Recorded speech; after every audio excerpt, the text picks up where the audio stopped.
Hello, everybody. Let me unmute myself and everyone else. We are here for session 6 of Night's Black Agents, the Dracula Dossier campaign. Joining me today are the indefatigable. I have no puns today. I'm sorry. I'd like to ask for a do-over, but I can't. This is live. So, hi everyone, my name is Grant Ellis, and I'm an independent content creator for tabletop role-playing games. I'm joined by Sharung, Lily, and Pro, and we are going to play Night's Black Agents today. So let's go around and figure out who we are and who we're playing, and what we look forward to accomplishing today. Why don't you take us away, T? That's me, and I even know how to unmute myself. Hey, my name is Lily Sparks. You can find me on Instagram and Twitter, Lily Sparks with an X. I play in many games. I'm the girl with many lives. You can catch me streaming almost every day of the week. My schedule is no longer in my Twitter bio because Black Lives Matter, and that's all that matters in my Twitter bio. But if you do want to see my schedule, follow me, Lily Sparks with an X on Twitch, and all my schedules in there. And what am I excited for today? Today I am excited to go to the ballet. I don't know if that's a spoiler alert, but we getting fancy. Spoiler alert, we getting fancy today. So yeah, gonna miss Jess not being here today, but should be a good episode. And I play T. I am the only one that is not a spy. I am not qualified to be here. I am just a nightclub owner that knows a lot about vampires. I appreciate that. It is a little bit of a spoiler, but I asked the group, I said, what do we want to do today? And they said, a little bit of us time. I looked around, I said, well, what would that include? And Strong said, the theater. And I was like, yes, let us go to the theater. Let there be dancing, they said. And so that's what we're up to. Speaking of Sharung, award-winning game designer Sharung Biswas. Everyone put that in chat, all capital letters. Sharung, how are you? I'm okay. I am happy. I just wrapped up a campaign of Urban Shadows last night, so that was it's very nice. I rarely wrap up a campaign; they just peter out. So it was good. I'm a game designer, writer, and artist in Manhattan, and I am playing Antal Furi, a Lebanese-Hungarian chemist who became a spy, an assassin, and then got burnt out and then left because of psychological trauma, and now is consumed with hunting vampires, but now is reliving psychological trauma because the person he trusted the most in the world got turned, and all kinds of sad things. And the other person he trusts a lot now isn't here today. She's on a mission on her own, and he's like, no. Oh. We'll see if we can turn that frown upside down, as they say. I don't know. Handstand. He can do one. All right. Also joining us, you might remember them from Thursday, for our solo side story, where we took a dive into Daquan's past. Pro Restarter. Hi, Pro. Hey, yeah. So glad to be back. Playing Daquan, officially now back with the group. I am Daquan, the muscle, the gearhead, the driver, shooter. He doesn't really talk that much, but maybe he's starting to talk a bit more. So we'll have to be going to the ballet. We might be doing a little something like that. So when last we left our intrepid rogue agents, who are fighting a secret war in the shadows against vampires, all signs seem to be pointing to the fact that Dracula, aka the Big D, is looking to conquer England and take over, just like in the novels. Our players had raided the Skolomance and obtained an earthquake-causing device.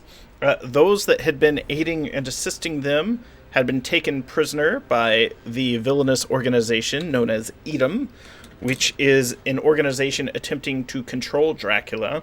There's been other signs that Edom, over the ages, the past 150 years or so, has been trying to control vampires to use them for governmental reasons, and have been failing to keep them under control. Our players followed an old lead and investigated one of Edom's old military installations where they were pursued and attacked by an individual known as the Jack, a super-powered super soldier who seemed to be responsive to Daquan's commands. And it is now time for our rogue agents of Shadow to determine what leads they want to pursue next. But in order to do that, they have suffered both emotional, mental, and physical stress.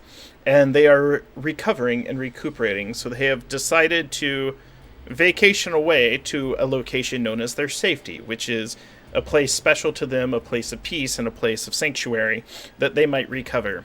So, tell me, agents, and talk amongst yourselves, where are you headed to recover?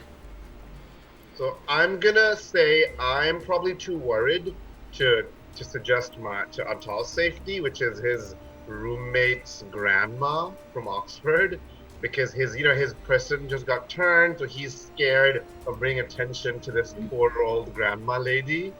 So he's not even gonna mention it. Okay. T would definitely, I imagine that we're bunkered down somewhere having this conversation about where we're going to go. And T would totally be like, well, I know that we've been hopping around all over the place and it's been a lot, but if you wanted to come to check out my hood in Korea, I have my nightclub. It's pretty secure. And although, you know what, we do have a lot of vampires that come through sometimes, but it is pretty safe. I always go there to lay low when I need to lay low. It's called the Cat Scratch. We would get free drinks on me, all on me. And I could totally put you up as well. Antal shivers when you say there'll be a lot of vampires there. Yeah. Mine is the Louvre. There are some hidden areas for non-public displays that I know about. If you wish to go there, I'm happy with it, but Korea sounds interesting.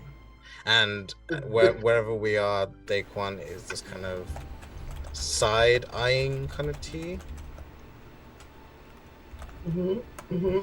Can I do an insight check on that side eye? Go for it. I don't know how that works. I could do a bullshit detector. Is it a bullshit side eye? Yeah, I think it is. So, joining our heroes on the term used loosely, on this session is the mechanic, one of Daquan's inside friends, who helped them infiltrate the satellite station in Gibraltar. A gent that's going by the name Chicken Little today. He's like, shucks, I'd love to go to Korea. I mean, they've got literally the best food in the world. I've been craving some bibimbap and some bulgogi, and I mean, I've never had any of that stuff, but I've been craving it my whole life because I'm uncultured. So Antal says one of the advantages of going to Korea is it would help reduce the heat that's on us in Europe. Yes. Because we've been doing a lot of Europe hopping. If we head away for a little bit, it might even throw them off our scent. Like, why are they going to Korea? Like, what do they know that, Yeah, totally. And I could definitely get you some good food. It won't be free. You'll have to pay for that yourself because I don't make food in my nightclubs because nobody trusts food that's in nightclubs. But everything else, I got you. My whole fridge is just filled with leftovers from nightclubs. I'm going to die. I assume you speak Korean. Yes. I don't in real life, but yes. Same. I have one phrase. I go, Jom chom chom yagide jusio. Does anyone here speak English? No? Hey. No idea what you just said, so yeah, fair. But I have 1 point in languages. So I think she speaks Korean and Vietnamese and a smattering of Thai, Mandarin, just a smattering. Yeah, sorry, Korean. The Asian language I know is Arabic, and that's because I was raised in a very Western tradition. Who are like, oh, European languages are better, and I only know Arabic because my family spoke Arabic, right? So yeah. Since everyone speaks here, I might as well speak it as well. So. There'll be plenty of people there that speak English. We'll have tour guides. Mm-hmm. It's a very common language, and if they don't, we'll just look aloof and touristy. We're I good can with that. see it. I'm right here. I'll take us all around. Don't worry about a thing. We're really good at looking touristy, as our British escapade showed. Yeah. Yes, that. Do exactly that. You'll blend in perfectly. It'll be awesome. Nobody's going to see us whatsoever. I also have 6 points in disguise. So maybe while we're going through like potential high heat areas, you know, like airports, giant public spaces of any kind, we can disguise up a little bit and maybe Dracula won't see us. On sunglasses. And I know that a negative. Remember Antal's symbol is a nipple piercing that he once got while drunk, the only time he got drunk and did something wild. And then he removed it, obviously. But like, maybe it's like, he's like, okay. I mean, he's been to clubs since, but only for hits, right? Not for like relaxing or whatever. So it's like, he's like, this is going to be interesting. What do I do? I'm not going to kill someone. Chicken Little goes to lots of clubs. He's not very welcome there, but he goes to clubs. You know, if you're a guy and you go to clubs, you're usually either 18 or 36, and he's on the later end of that. And he's just like, well, you know, I don't need an ID. Because he only goes to a straight club, Grant. Well, you know, they're more like pool halls. He calls them clubs. What does he look like? Did we get a description? Okay, so he gosh, I apologize in advance, chat, as I describe Chicken Little. So he's about 5'7" in rotund. He says his motto is, "Why have a six-pack when you can have the whole keg?" He describes it as a second gas tank because even though he looks out of shape, he could run a marathon. He might not finish the marathon, but he could definitely run it. He'd put in his best effort. He'd probably do like 17 miles or something like that. And then, he's got dishwasher's hands, but he's very dexterous with them because he works as a mechanic. He can tell you what every single screw on an airplane is, because there's over like 489 different screws that you use on an airplane, and he could tell you every one because he used to teach that safety course. His eyes, they're kind. In beady, almost rat-like in quality, and how do I know this person? It's not me. I have hamster eyes, but it's not me. No, and I'm not dexterous at all. I got pig knuckles over here. Pig knuckles. And then and I couldn't run a marathon. You couldn't get me. Well, it depends. But and then he's mostly known though. What he calls his dad's strength, because he does have a family. He doesn't talk about it much, but they're well taken care of and they're comfortable. And if Jisoo was here, she probably looked it up, and it's legit. He does have a family, but he lets them know he travels a lot for work, and he wants to make sure that they stay safe. And he was an old associate of Daquan's back in the SIS days. The Special Forces days. And he mostly was used for transporting trainers and instructors from the UK to Africa. And I think as we're kind of talking, and Daquan has put their glasses on as a form of disguise, the shades, they wherever we are, if we're still in the Gibraltar or whatever, they just kind of look towards the group and they just say, well, whatever we go, if we do go to Korea, it may be good for you, Antal. I don't know why that Jack was after you. And they look at you for a moment and they just kind of say, well, perhaps we can discuss it and find more information. And in regard to the serum, and they kind of take it out of the satchel that they have. Oh yeah, I would still want to do like chemistry on it or something. Yeah, we were gonna do that. You say that and they say, I'm going to send it to one of my friends. The least we have this on us, the better. But and I feel nervous because I tend to want to do things on my own. You know, like who do we trust? Who do we trust? I want to do this myself, but I trust you, so I'm like. I'm a little antsy about the fact that you're sending it elsewhere. And I think Daquan can sense that, and they say, "Do you know what this is? If you ever encountered, it's called sea serum." Oh, so he literally cocks his head. Oh. I witnessed this when I was in Iraq a few years ago. It is a substance that gives a person vampiric abilities for a short period of time. I shudder. Ooh, like which vampire abilities? Like, you can live forever, you're immortal, you can only be killed by certain means? Or is it more like you grow fangs and you, like, suck up blood out of people?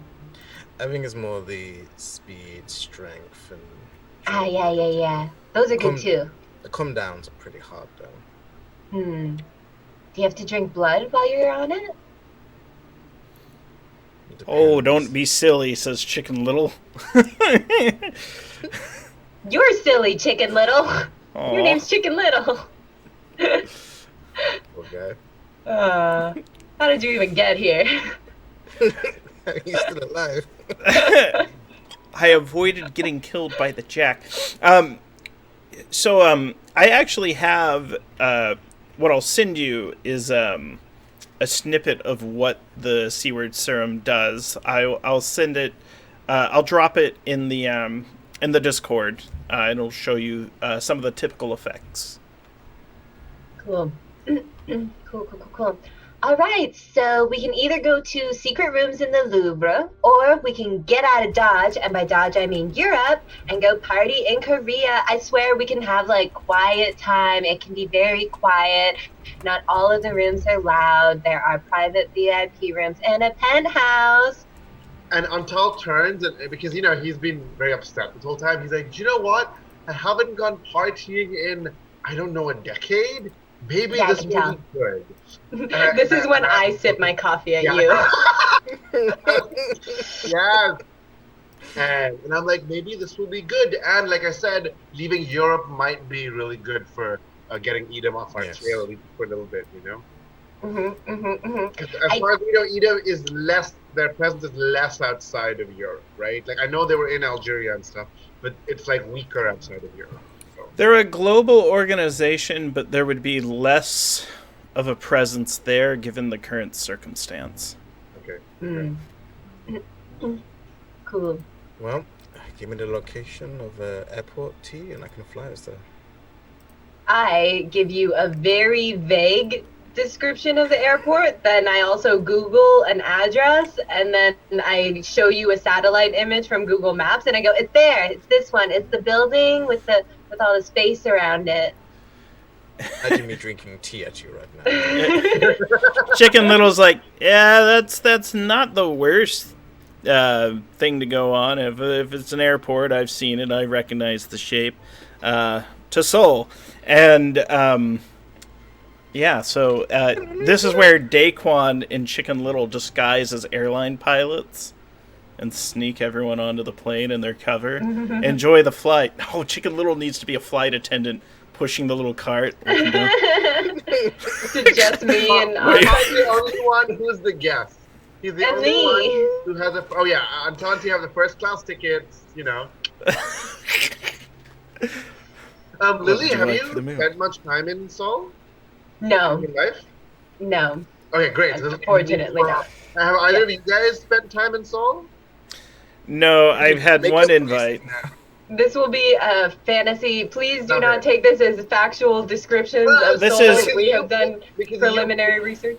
Because you picked Seoul, I was wondering if you actually knew about it. So, like, I picked Oxford. I've never been to Oxford. Nah, I just read a lot about Korean clubs specifically. I know for some reason a lot about Korean club life, but not that much about So we'll pull up. any other Korean. That's funny. Sure. We'll pull up a random Korean club video, and that'll be the rest of the session. No, I'll actually, yeah. So let's talk about T's Club. So what we'll do now is we'll describe T's Club and sort of who's there, how it operates, and then what we'll do there to relax. Yay! Yes. Okay, so my club is It's one of those, all of the furniture is black, but there's a lot of pink highlight.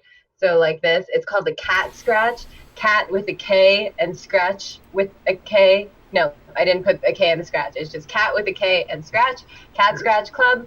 It is definitely has a lot of black pink playing. That's like our number one vibe and music. It's probably like medium busy for a club. Can I describe the music? I'm not familiar with it as a genre. Okay, so K-pop is kind of very... Oh, yeah, I know K-pop, so I know what Blackpink. Blackpink is a K-pop band. Oh, that is good. K-pop group. So, yeah. So they're an all-female band. We do a lot of more of the all-female K-pop than more of the all-boys. So it has a very feminine, sophisticated vibe to it. But of course, it's also a nightclub that's like a high-end nightclub that people are getting messed up at. So occasionally we do have to deal with some, degenerates. Occasionally a vampire will come in and I gotta come down and lay the smack down and be like, you don't do that at the Tease Club. And yeah, it's got private rooms that go like upstairs that are more for like business meetings. They're not like quiet, but they're more soundproof so you can have a conversation. And they're like nice VIP booth kind of things. And then above that is like a penthouse that I feel like is kind of like a madame salon for me, where I can just like lounge there on a big comfy couch and take meetings as people come in and go, yeah. So yeah, that's my club. All right, I've licensed. Sophisticated and pop music are the vibes. It's not like an underground club or anything. Okay. Yeah, it's like it would be popular to people in their early, like more mid-20s. Okay. Are you putting on a K-pop playlist? Yeah. Why can't I hear the music? I'm so saturated today. I can't hear Roll20. I tried to add it to Roll20, except Roll20 crashed when I tried to. So, so I've got to add it back. Handle the glory of K-pop. I did. Oh gosh, it was too powerful. Well, I think Daquan is very surprised because I think just like Shirag said, I think they thought it was more like a dive, like some underground. I don't know what gave y'all that impression. I'm very classy. Look, I drink with my pinky out. So we're relaxing and we're enjoying the frivolities of the club. It's excellent music, excellent drinks, great company. Everyone's very excited to see T there. And we are far away from the vampires in the current moment. What does everyone do to relax while they're there? I would love it if T takes a semi-reluctant Antal and drags him to the dance floor. So Antal's like, no, I'm going to sit here and drink sophisticated drinks. Mm-hmm. And you're like, no, come dancing. I'm like, I don't like pop music. And you're like, no, come dancing. And that'd be really fun for Sean. Yes, we definitely gonna do some dancing if it makes sense with Grant and their world. I kind of envision the club as like kind of a sanctuary for reformed vampires and people who were also caught up in the vampire life like I was. So I think a lot of my employees. Yeah, I think there's a lot of those that were sympathetic, both. Renfields that serve vampires. I think there's a lot of assigns every now and then. Vampires try to take spouses, brides, etc. And there's those there's also the entire cult of Dracula and cult of other vampires that have grown up. So I think this is kind of where people try to get away from that. Mm-hmm.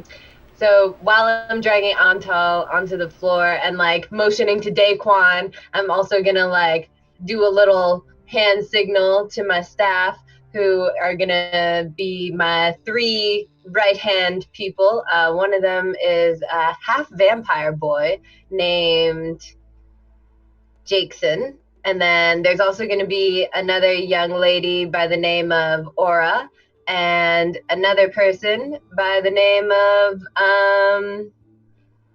Shone.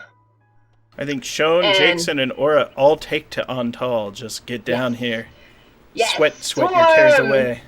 Damn swarm. Antal's normally he's an infiltrator. He's good at going and adapting to the situation and everything. But now that he's not here to infiltrate, here to he's like at sea, and it's if you told him you are in this club to go kill someone, he'd be like, yeah, party, But now that he's like, you're here to party, he's like, I need to kill someone. yeah.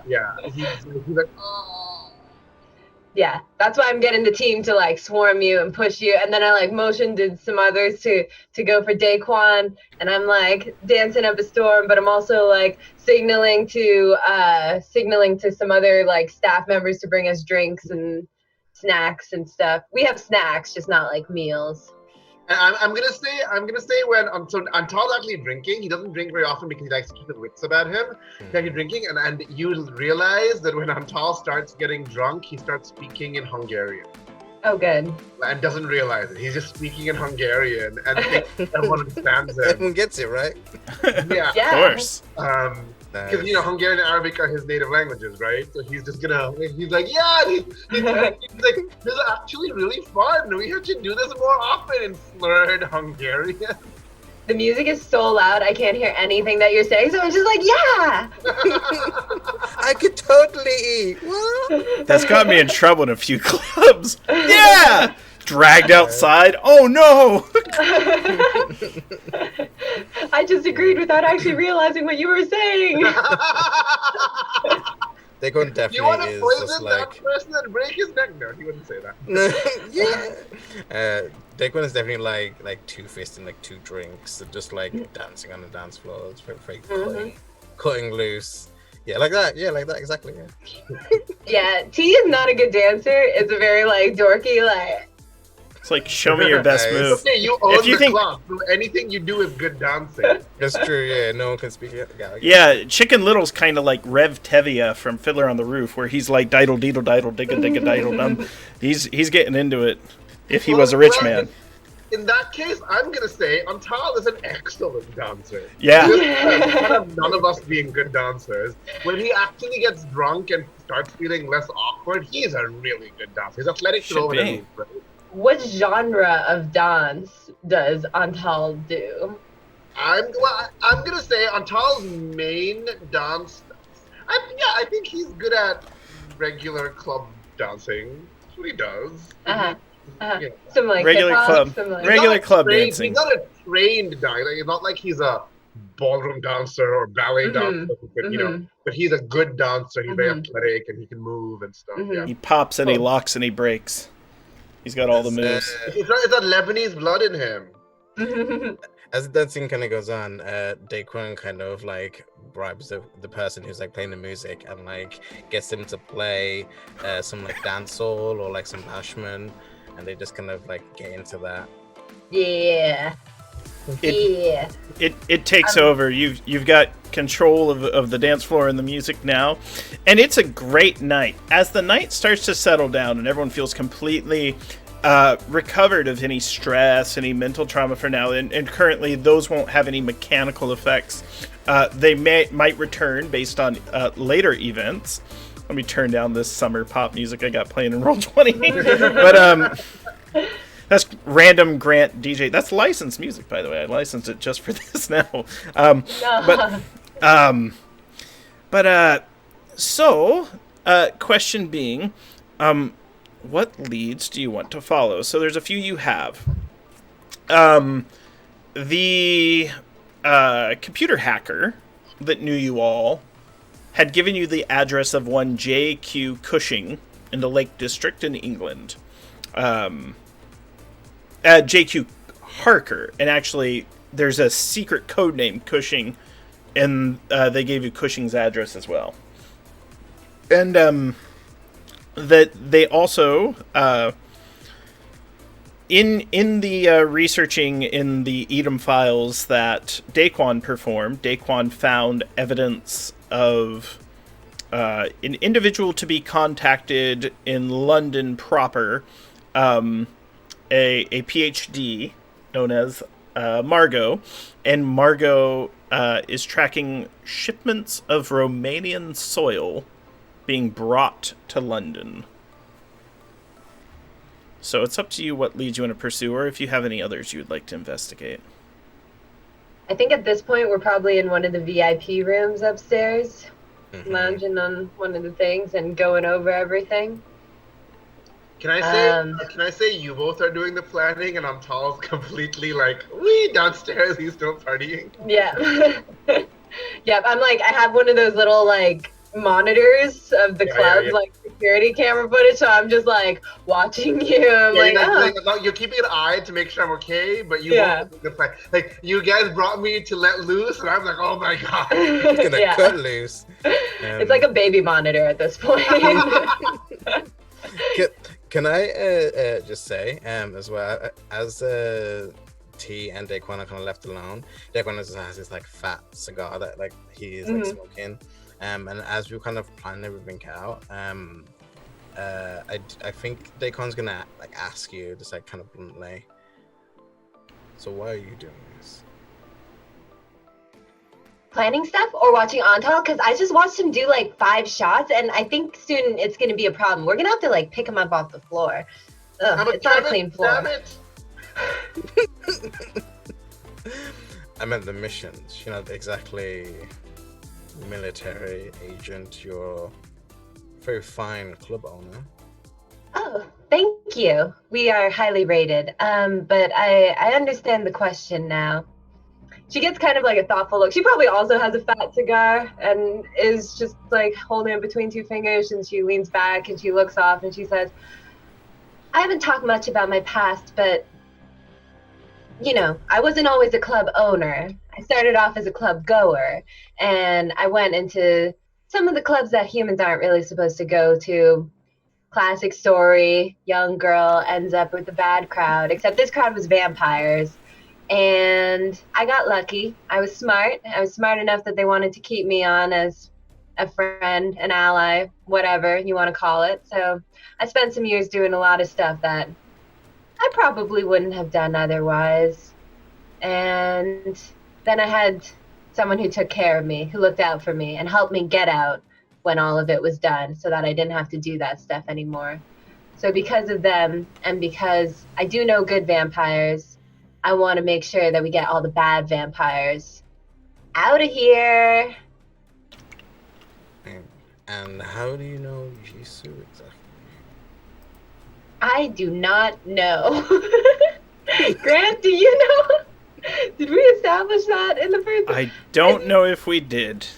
I think. Yeah, but I do know that you're Jisoo's contact. That's why when Jisoo said this is T, I'm like, oh, okay, I trust Jisoo, so I guess. Yeah, I think I recall Jisoo saying that I showed her around Korea a lot. So I'd imagine that we were friends probably from school years. Like I was one of those, I forget what they're called, but this international high schools in Asia. So maybe we both went to those, or K-pop forums, you know. I know her. I've known her for ages. We met through maybe she an institution. There are tons of like computer science conferences in Korea, right? Yeah, conventions. So maybe she was in town or for something like that, and that's when you first met or something. Here's maybe what she was doing some vampire research, figuring something out, and she met you because you're connected to that world. Here's another way to handle it too. It's okay if we don't know or remember in the moment. Like, there's some people I know, and I'm like, oh, I can't even remember how they met. I think, like, James and Tricasso and I were talking, and James was like, did I meet you 5 or 6 years ago, and which convention was it? And we were like, we can't even remember when we met. But this is a good opportunity for when Jess comes back, where we're like, so which one was it? And have Jess be like, all right, here's how it really went down. Yeah. That way, Jess can fill it in. So by T's recollection, what she's going to go with is she's going to be like, yeah, you know, that girl likes to party. So we got connected because she was up in town for some kind of like hacky computer convention or something. And somebody was like, you got to meet T. She'll show you how to party and not just go to boring computer conventions. And then, yeah, you know, friendship. Boom. Yeah. Sorry. Just imagine Chicken Little's like, they're actually not that boring. But he's not. He's... Riveting symposia. Chicken Little, I didn't even know you're... Nobody did. I'm always there. I'm always here. I think that one can take like a long pause and kind of roll the cigar, and they wait for a bit.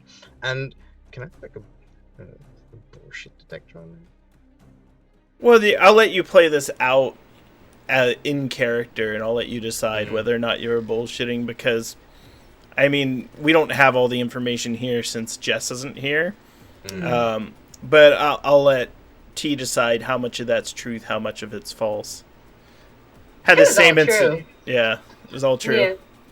Yeah, it was all true. I think, with a bullshit detection, she's definitely glossing over probably trauma a little bit in her past with an overtly her personality. But everything she's said is true, if not 100% of the story. Yeah. I think with that, then I think T can definitely sense from all the time they spent together, just this interaction. This has been like almost like the coldest analytical that Dacon's even more than what Antal has. And then once it kind of stops, they flips and they just kind of smile and just say, "Well, it's definitely a coincidence." But I shouldn't be prying, right? You can pry all you like. I totally understand. You're all in this super serious spy business, and I just roll up in here being like, yo, what's up? Pew, pew, pew. But just know that I'm here to support. Yes, I know. And it is to support you. Full support. And whatever your reasons are, just know that I support those too. And that's when you see on your mommy cam no. that Antal is now on one of the raised platforms, blindingly drunk, making out with one of the go-go dancers. It's not okay because that's visible and he doesn't like being visible, but that is what's happening. I think that's where we need to fade to black on the scene where the camera kind of booms up. Like there's dancers, like Chicken Little's being like asked to leave by like bartenders, and he's like, I don't know, he was just...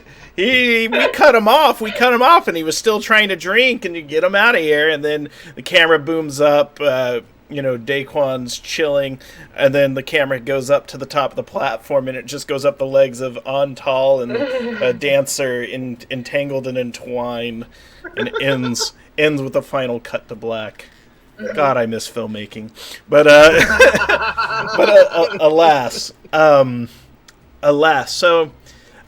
Let's circle back. So what was the next lead we wanted to pursue? And everyone will be recharged. And I appreciate everyone sort of playing a more lighthearted scene with also a little bit of tension there, exploring each other's characters. Just in full disclosure, so Lily knows when Pro and I were doing our prep session, Daquan wants to know more about T. And it's like, next session we're going to start talking to T and try to figure out more what she's all about. So if it came out of left field, the audience knows. They're like, here it comes. We've seen this.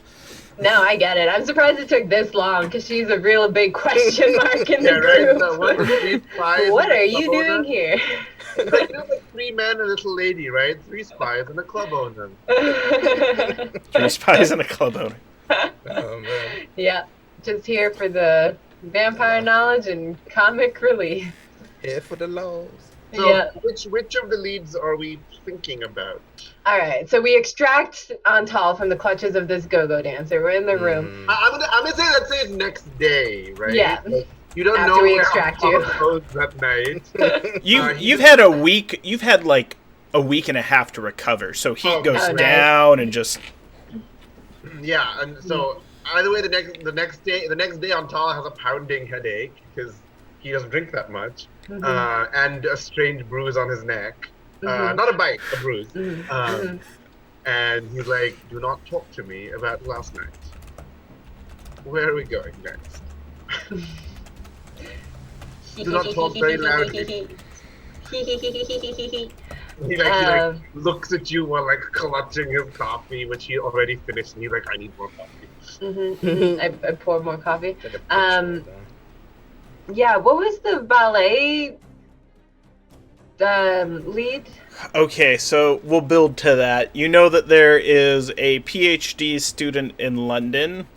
There is there's something suspicious occurring at the docks, and there are shipments of Romanian soil coming in, which ties to the ballet, but y'all don't know that yet. We know we've been doing a lot of stuff with Romania.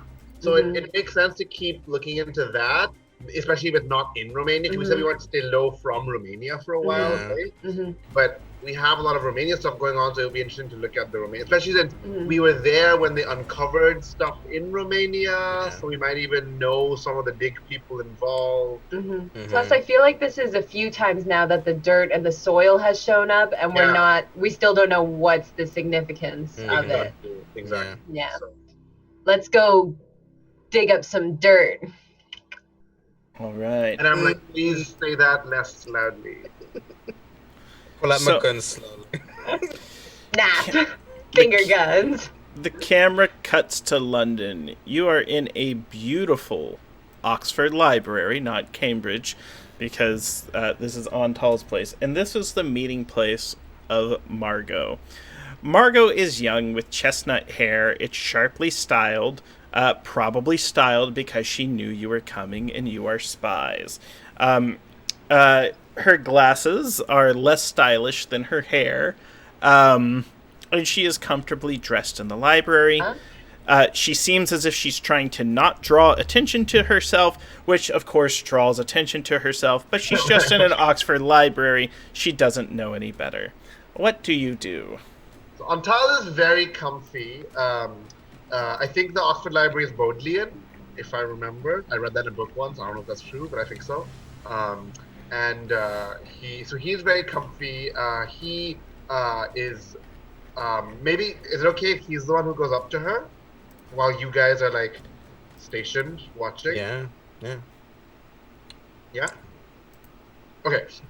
So he is dressed, he's dressed as a scholar, he's dressed well, like as though he's a scholar or whatever in the library. I don't know, let's say in this world, I don't know if this is true about Bodleian, but most big name university libraries don't allow you in unless you're a scholar or you have some reason. Gotta be a scholar. Status. But he has alumni status, right? So he can go. He clearly alumni. Sorry, I've got to play her while you're. He goes up to her and he's like, "Hi," just like making conversation. What are you looking? He's carrying a stack of books about the proteomics. Hi. She looks up, and it's almost as if her eyes cut through you, judging you instantly. And then she swallows, and she goes, "Hi." I'm like, "Lovely day, isn't it?" And I point out the window where it's like lovely, or not. I was like, yes, it's a lovely day. And I invite myself to sit next to her. I just like sit by her at her desk. What are the books she has? Like, what subject are they? Oh, you notice she has many books on Slavonic and East European studies, particularly stacks and stacks of books on Romania and Romanian culture. She has what looks like some ancient folk tales on wolf tribes, and by that I mean like wolf clans, wolf groups traveling through Romania. You may have encountered some. And it looks like she's essentially, and she has a stack of papers, and she's probably checking sources to see if the sources in the papers actually line up with the books. In Romanian, I ask her, "Oh, do you speak Romanian?" She responds fluently. I'm not going to do a thing where I rattle off a bunch of fake Romanian words, then go, which means yes. No. and I'm like, "Oh, that's so cool." And I make up a story about how in undergrad, like I did a lot of work. I tell her, "Oh, I did undergrad in America, and I did a lot of because in Britain, I think you can't do minors and stuff as easily, as far as I understand the British education system." So I'm like, "Oh yeah," because I'm holding chemistry books. I can't say I'm a scholar of Romanian, but I say, "Oh yeah, I was really interested in Slavic folklore, and it's so cool." Is that your field of study? Yes, I'm finishing my PhD in it. Oh, what's your dissertation topic? Well, and then we cut to the clock starting to tick, and we dissolve back, and she's explaining more and more, and then it cuts back, and she's going on, and what it all means is, yeah. She actually explained, Yeah, my aim was to like build a rapport with her. You know, like You have yeah, she has a rapport, and then she kind of looks, and anyone else, either Daquan or T, can interject if you'd want. She just kind of looks at you, she goes, hold on. Are you the spy? And then freeze time. What did we know about her? She is here for remind us, everyone. How is she connected to shipments of dirt? To the soil, no? Yeah, how is she connected to the soil shipments? Yeah. So Daquan would Edom? know.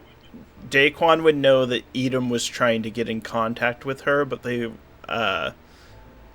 have not yet because they're currently stretched thin because there's this group of people going around like blowing their stuff up and stealing their earthquake devices and but they haven't been able to. You did give it back, but they haven't been able to follow your lead. So I think she. And you might have an investigative skill that would help you get through this. I have a question. Yes. While Antal looks at his sheet. While I'm standing there and I'm eyeballing all these like documents and books that she's got, would anything line up in my mind based on my vampirology or occult studies? Yeah. Like any names pop out of tomes or lore? Yes, most certainly. So, you can tell that she's very, very, very, very much trying to draw connections between what happened to all of Dracula's brides. Because there's more than one, and maybe some survived, maybe some didn't. Yeah. I'll catch Daquan's eye, and I'll just like point to my ring finger, and I'll like mouth the words "Dracula's bride," not very subtly over the shoulders. Nice. This is why you don't bring a club owner. Anyway, so do we know if Edom? Do we know that Edom has not made contact with her? Everything that would point that they mean to, it's just they're not a particularly large organization, and they've prioritized you as targets instead of her. Right. So when she asks, "Are you the spy?" I like click my head, and I'm speaking in Romanian now, so that's hard for people to eavesdrop. Harder. I'm gonna be like, "Why are you looking for one?" Well, would you like to spend a point of tradecraft? Yes, I was gonna say I can use trade What What organization do you want to pass yourself off as? Like MI6 or SI? It could be any of them, and she's totally gonna believe it. I've been waiting for you. Is she British? Yes. Yeah. Then I'm gonna. Actually, let me ask Pro this. Pro, what is the perception of MI6 among the British people in general? Like favorable or unfavorable?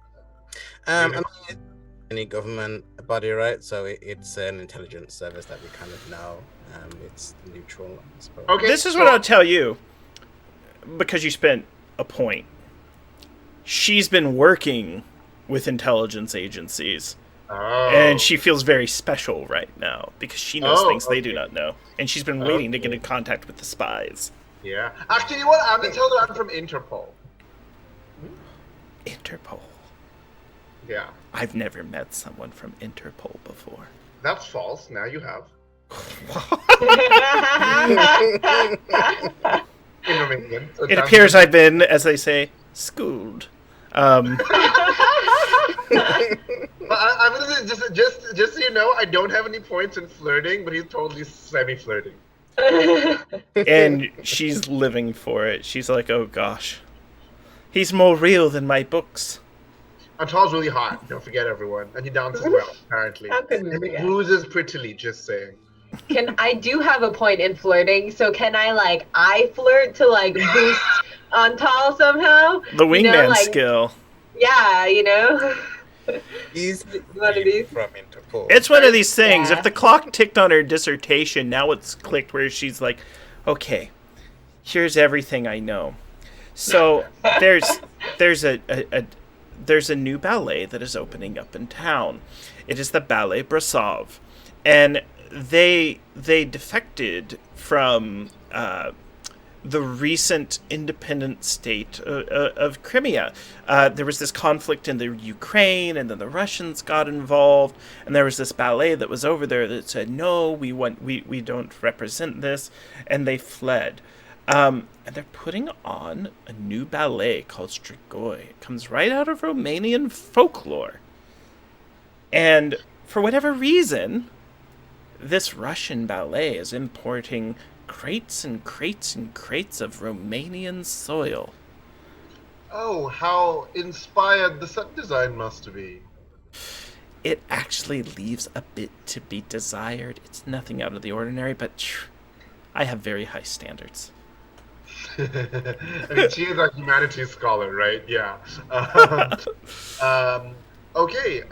Do I get any other information out of her that's pertinent? How did Yes. you come by this information? Can we ask that? Is that Yeah. I'm like, sketchy? yeah. Like, how are you involved in this? Okay. So, she Maybe you blushes. have, like, She blushes, just almost goes like beet colored, and she goes, "Someone told me."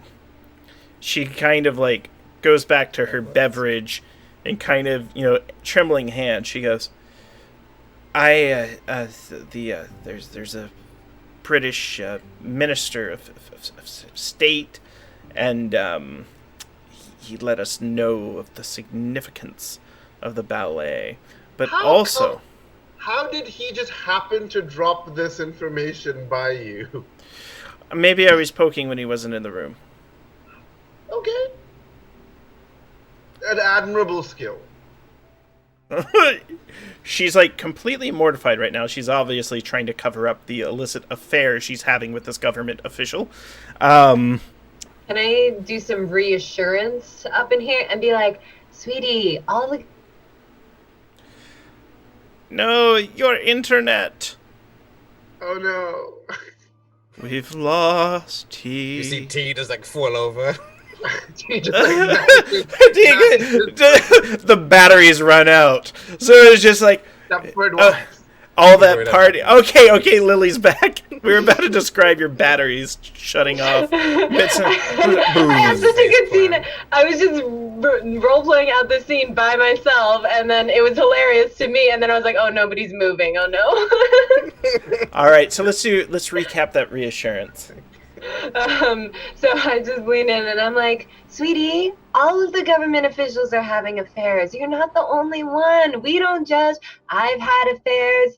I look at the two very handsome, tall men next to me. I'm like, I'm sure they, get it done. And I say this again without using any flirt. I don't have any. I'm like, and you're someone who everyone would want to have an affair with.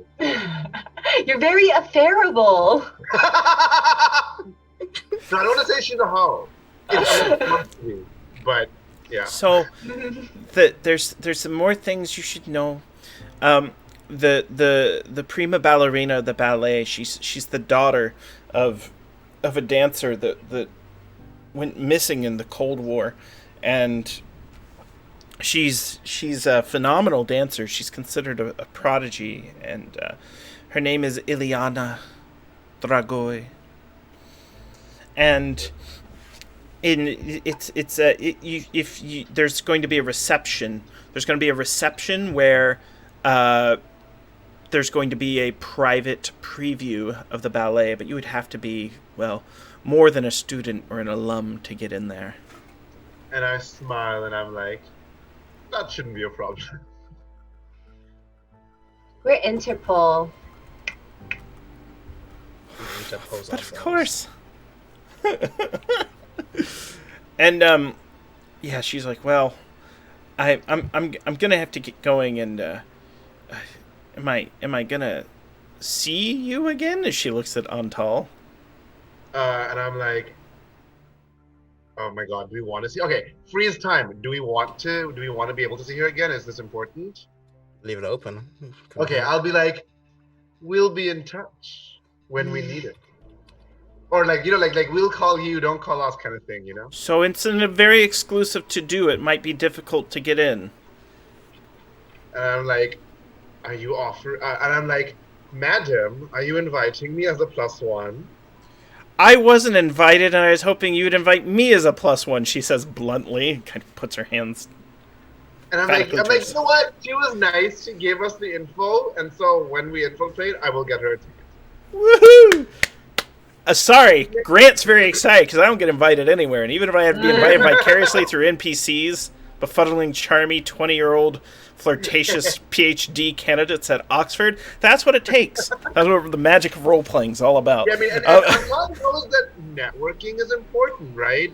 It is. She hangs out with spies, so cultivating her as a contact is a good thing to do.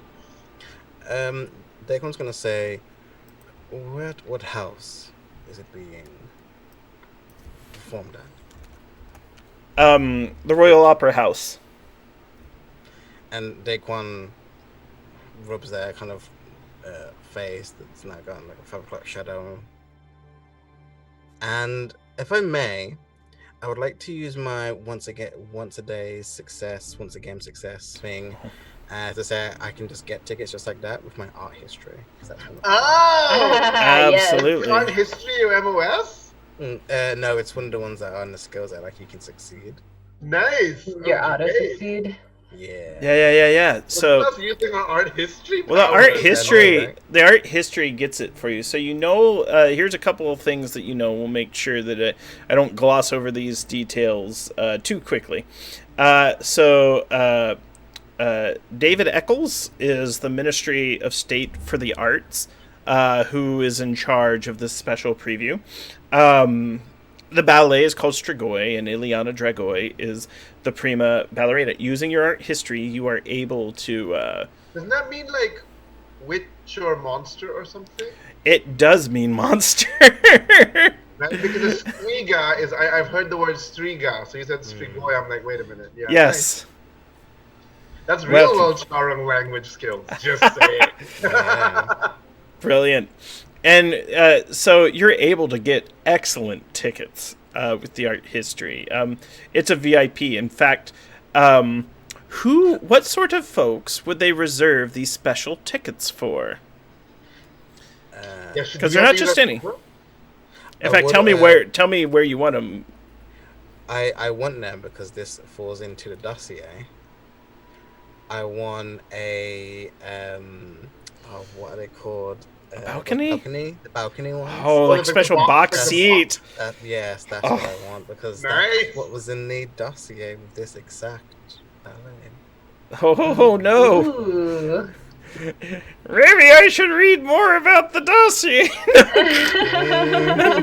Great. Guilty face, Charang. If I'm remembering correctly. I think you are. And then it's interesting because also in the director's handbook you can find all these characters in different places throughout history, like what their ages and what they'd be up to. But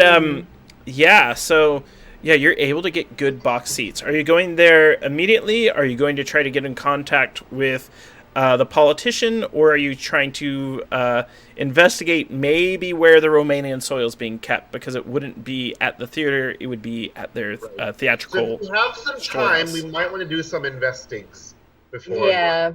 Right. Before we go. Yeah, I want to know more about the dirt. Also, there was some time where there was some preview before the show, so I don't know when that was. I want to break into the politician's office. Of course you do.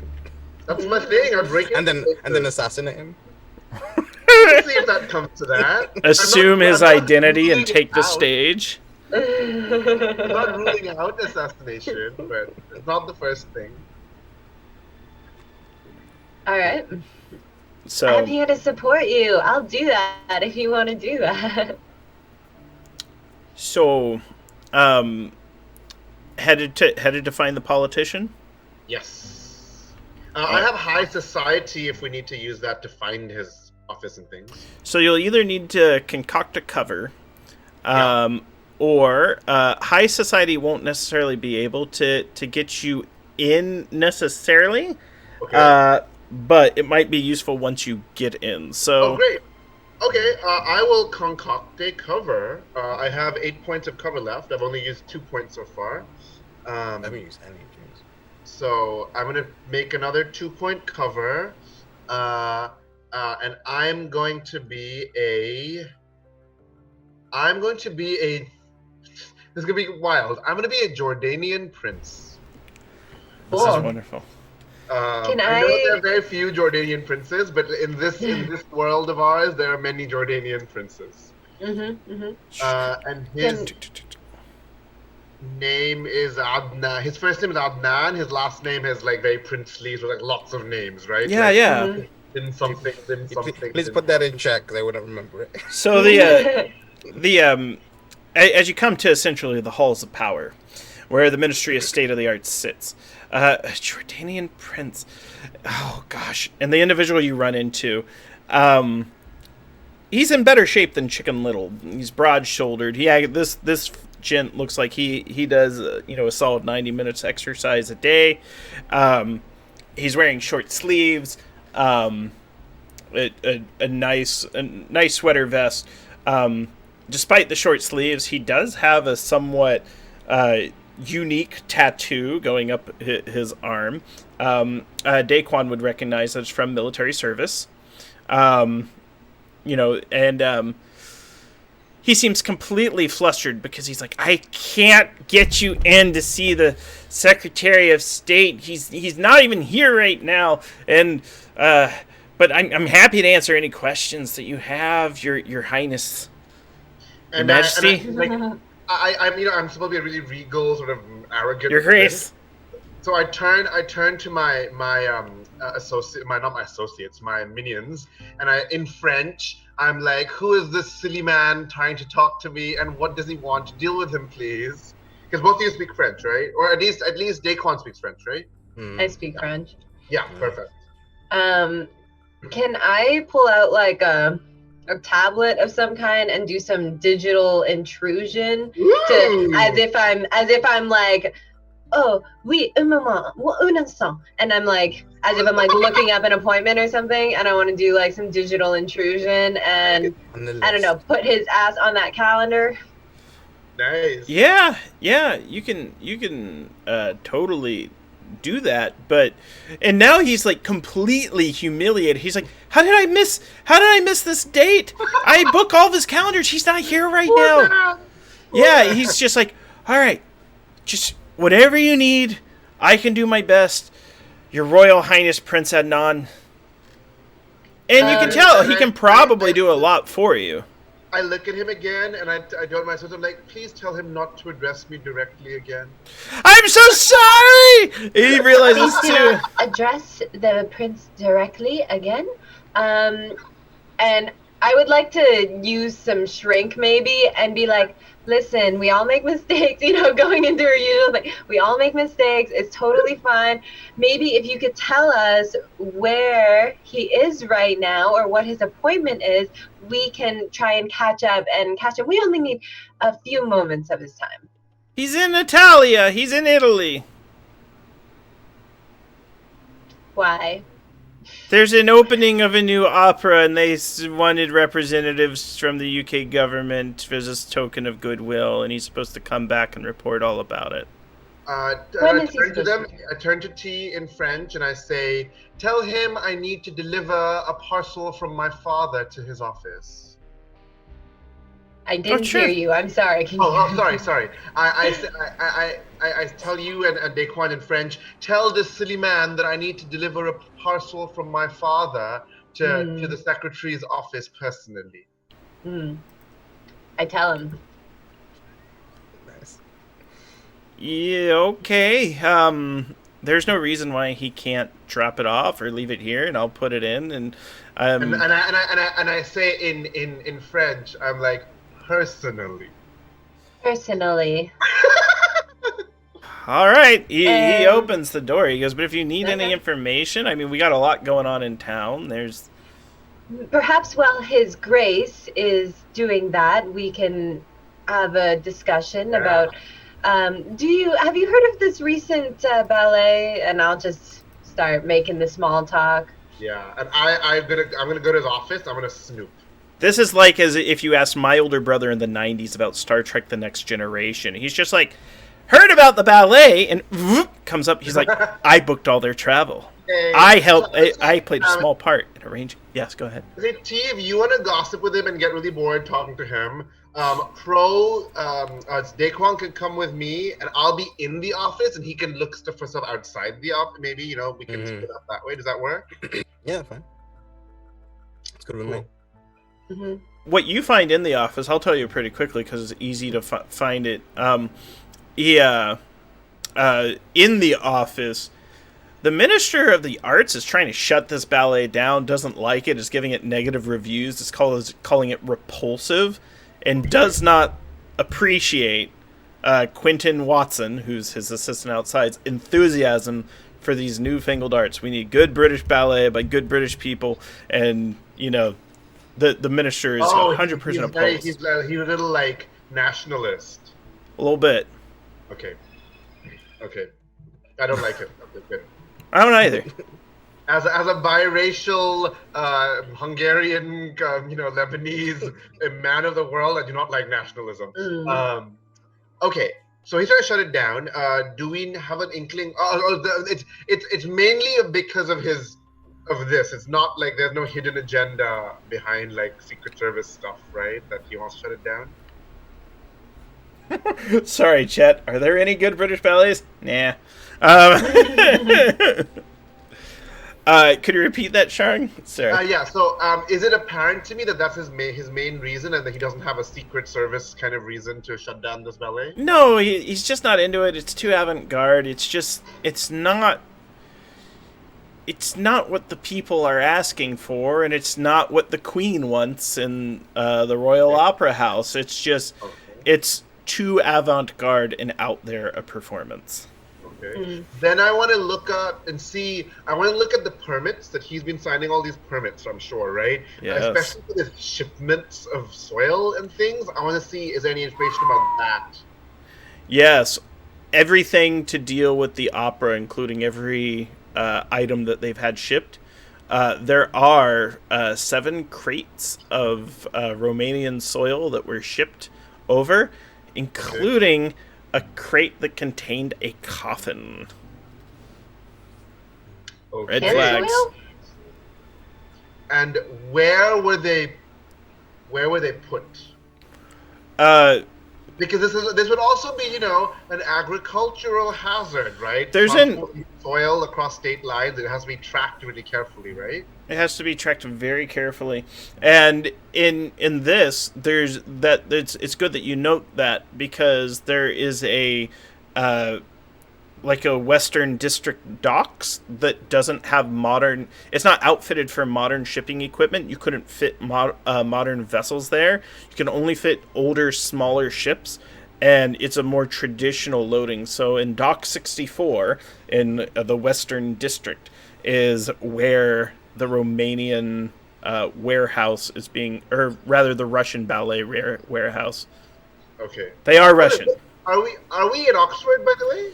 Right now, no. Right now, you are outside the Halls of Powers, the seat of government. Okay. There's a Ministry of the Arts office. That's where you're at. Why is the Ministry of Culture in Oxford? This is so bizarre. But I realized, we cut. We cut. Yeah, we cut. Yeah. Great. While Anton's doing this, I'm gonna look around the room and see if I can find, since he's the minister, kind of the kind of regional minister, I'm gonna look around for his stamp of governmental approval, and I'm going to, with my bureaucracy, kind of get a letter and request access for a personal agent for maintenance on the MI6 database. Whoa. Yeah. That happens. That sounds like a forgery. Not bureaucracy? I'd let bureaucracy work. Nice. I'm going to roll here. I'll spend 2 points. Yeah, there's well, 7. is bureaucracy an investigative skill, or is it a general It's skill. If it's investigative, no rolling, so you're fine. Then yeah, it's Yeah. investigation. You're good. Also, I really like that system of you just spend points and you know stuff. I love it. Yeah. It's really cool. 'Cause It's like I feel like side-eye this several other would be systems I've been playing this week. I feel like this would be like, this is important stuff you need to know to progress with the adventure, but you roll badly, so you don't know it, and you're like, okay, now what do I do, right? I don't find the secret door, I need to find the boss. Great, I'm just sitting out here with no knowledge I just of can't anything. tie any knots today, damn it! You know. Yeah, I do that for like future plans because one of our Long-term plans? Great. yeah. Yeah. Okay. So Quentin Watson, no you, location of this. Is there any other information, T, that you think we would have been looking for? you might get Well, it talking to the guy. Yeah. Yeah, that's why I think I'm talking to the dude. Also trying to distract him because y'all are taking a while in there. So I'm just like, You are. what's up? I want to know more about this opera in Italy. It's some traditional, boring. I think it's not even like that. It's Swan Lake. It's played out. That's a ballet, not even an opera. Not even. It's an opera Yeah, it's- version of Swan Lake. There you go. No, Okay. it's a performance of if I said opera, then it's Turandot. But if I think I meant ballet. If it's Yeah, an I opera, once watched the ballet version of Carmen, so I'm sure there can be an opera version of Swan Lake. well, there's a ballet in several operas. Like Mozart composed, there were ballet dance Oh, right, sequences. right. Yeah. Mm-hmm. So this is the conversation we're having, I guess. yeah, this is totally what we're. This is love that. literally. You notice, like, he's got petroleum jelly on his teeth to make his smile even like sparklier, like his teeth shine. Yeah. That's This a is like thing that old. people do.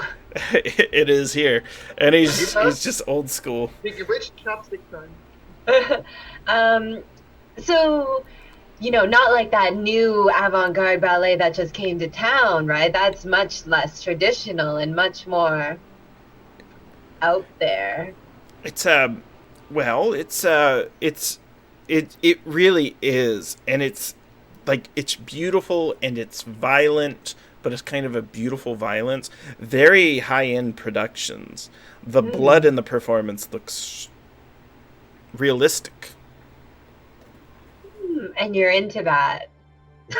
Yes, I am.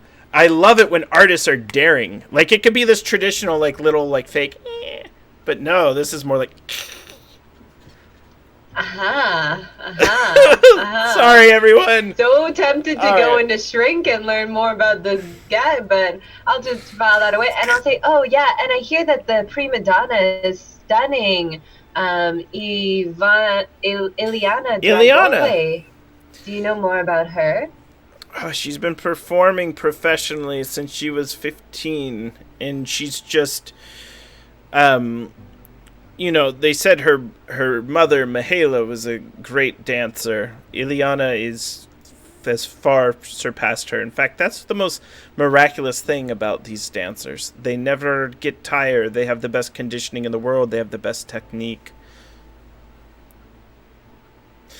If you'd like to go, I can get you tickets. He tries to say to impress you when you already have the best tickets.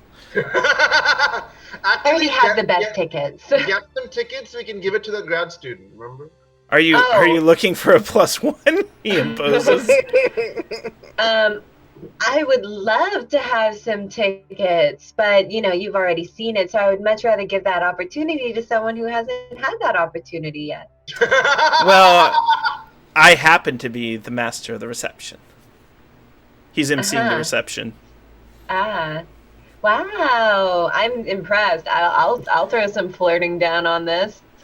So basically, the intent of what I would like to do is A, keep him distracted away from my friends who are taking an odd amount of time to place a package in a room.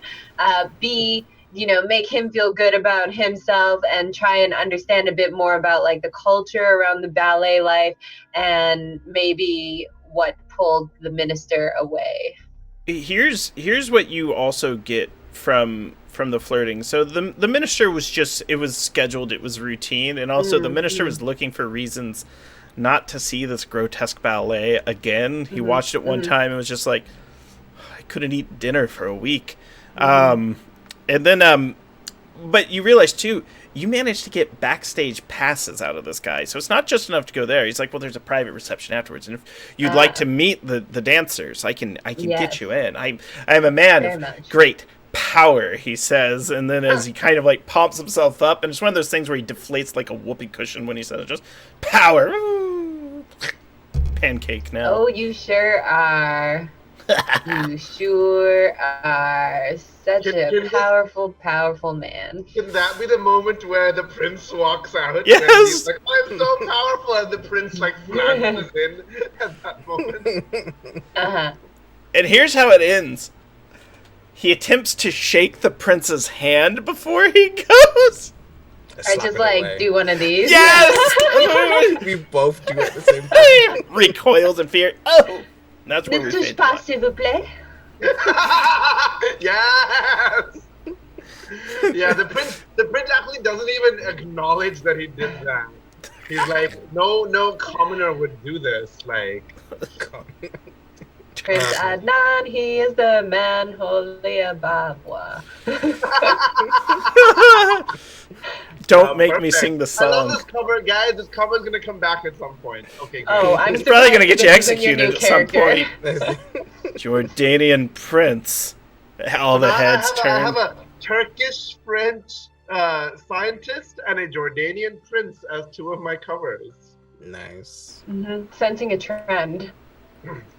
Alas. I will fan the tickets at them as we walk out, and I was like, backstage passes, private reception, after the ballet, meet the dancers. Wonderful. Where would you like to head to next? You can head straight to the reception, or you can go to the warehouse. It's up to you, though. Is there time to go to the warehouse if we're also going to go to the reception? Oh, you're agents. Great.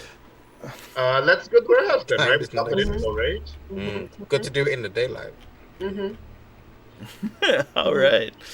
So you find yourself down several blocks away from the Royal Opera House, and there are 4 individuals that are standing in front of this warehouse. They look surly, and they're dressed very crudely, the same as you might any shift working warehouse coordinating scrub, and they are keeping a close watch on the front of that warehouse door, not letting anyone in or out. So Tia and I are good at disguise. Should we do some disguise? Yeah, they got like a uniform, Yeah. like a warehouse brand. No, nothing branded. It looks like they're wearing clothes to keep themselves warm, comfortable, and allow freedom of movement. So let's disguise as that, like, something like some of that, and we can carry a clipboard or something. Yeah, clipboard, ultimate disguise tool. Yeah, really though. No, someone once told me if you carry a ladder anywhere, no one questions you. Do we have a ladder? We land with a ladder and be like, hey, I'm here, and they're like, oh, okay, go in. I'm not gonna say how often that has worked, Sharon, but it works more than you think. Yeah, ladders and clipboards. You know what? Let's carry let's disguise the 3 of us, and let's carry a ladder and a clipboard. Yeah, I'll have the clipboard. As you walk to the front of the warehouse, as you're coming up, they're like,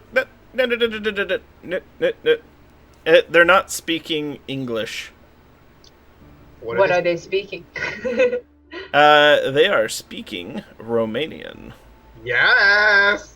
Glad I picked that language up. And I say in Romanian, and now I'm, in disguise. Oh, do I have to roll for disguise, do you think, or? You can describe the disguise you want, but Yeah, this is what I'll tell you, though. Yes. This is a very close-knit group, and this isn't like a large Romanian mafia. These are very specific hands that are hired to watch the warehouse store. Oh. You can disguise and not appear as an agent, but there may be... Can I use forgery and have a document as though it's from an instruction letter from a higher-up in the mafia? So, They're Romanian, but they're not mafia. They work with this ballet company. Oh, higher up. You can make it a ballet. Yeah, yeah. Ooh. Can I do that? Do you speak Russian? I do not speak Russian, unfortunately. I speak Romanian. I do. You do speak Romanian. Either.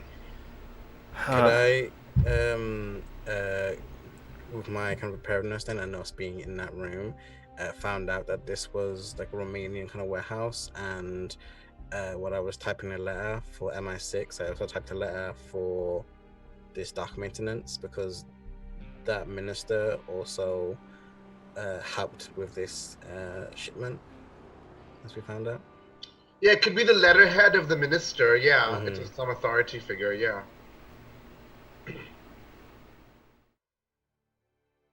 That'll work. So they'll accept that, and they switch from Romanian to English pretty quickly when they see this document. We can. What are you here for? And I'm like, we do an inspection. We were told this is an agricultural class B dangerous good that could bring in bacteria and thing. We just have to keep it under constant inspection to make sure none of the dirt has spilled, because that could endanger British crops. There's no soil in there. He's trying to lie through his teeth. And I'm like, we have the permit letter about bringing in soil. And I show him the thing. But you don't have a warrant. Of course we have a warrant. Do you want us to get a warrant? We want to make this smooth as Yeah, possible. you know, these are sweating, and they're just like, he feels the heat, because, like, one, like, you're an intimidating trio. Yeah. You're getting ready to go to see a ballet, and Antal, you know, we've seen the artwork where it's just like, do you want me to get a warrant? A death warrant? Do you want to die? I'll skin you alive. I'll feed you to my dogs. Yeah, and like, and so he's just like, you can tell this guy, he's not as tough as those Romanian mafia you met in Romania. He's essentially a stagehand. You do notice that he's got a pistol on him. He's armed. He knows how to carry himself. But he's like, all right, let him into the warehouse. Fuck this day. We're gonna get fired, and we need the work. But then I say thank you for understanding. We're just like you. We're just doing our job. You are not just like me. You are getting me fired, and you will have your job, and I will not be able to do my job after today. But whatever, I'll get another one. I'm union. Opens the door for you. Yeah, I just see that face that Pro just did. I'm like, There, you notice one of them is already dialing his union lawyer, where he's like, oh shoot, we should not to come down and yell at you, to prepare the case and defend him. Okay. Yeah. Okay, we go in. Okay, so in the warehouse, it's dimly lit, but brighter than the offices in Gibraltar. You can see that there's just racks and racks of costumes. There's 2-story backdrops that are folded up into plastic tubs. There's crates filled with set pieces. And you find 3 boxes of soil under the backdrops. He said there was no soil. He deserves to be fired. Yeah, he does deserve to be fired. No, he was like, no, we could tell he was lying, though. He's listening at the door. He goes, maybe I do deserve to be fired, but... Okay, so in Van Helsing's kit, there was a lot of holy water, right? There was a ton of holy water. Are you literally going to bust out Van Helsing's kit and be like, yeah! We heard about, we know there was soil, right? And then I know what worked well, seeing Jess, who I admire a lot. Not Jess, Jisoo. Jisoo, yeah, Jess's character name is escaping me. That's rare. Normally I don't remember people's real names, I remember their character name. So Jisoo, last time when she saved my life from, when Jisoo and T saved my life from marauding rats and she poured holy water that had worked really well, right? So I think we would have brought some of this holy water on us and start pouring it into that grave dirt. Oh, yes. You notice, the whole color of it and quality and consistency of it, it just turns into sludgy mud afterwards. And it you hear almost like an audible gasp from the earth cry out in pain as you pour holy water on it. That was unexpected, you guys. Yeah. You just killed that dirt. I Great. think Dacon's gonna look for the coffin that was supposed to come. Yes, so I'll do the dirt thing. You look for the coffin. Yeah. Yeah, that's what I'm gonna do. It'll take time to pour into all of it. Coffin's not here. Okay. But Is you like could a ask the guys to foreman's find out. office? What's that? Is it like a foreman office, like on the top of the in this? Not up high. It's still It's fairly low. This warehouse. But the folks outside might be able to tell you about the coffin, depending on how you talk to them and what skills you use.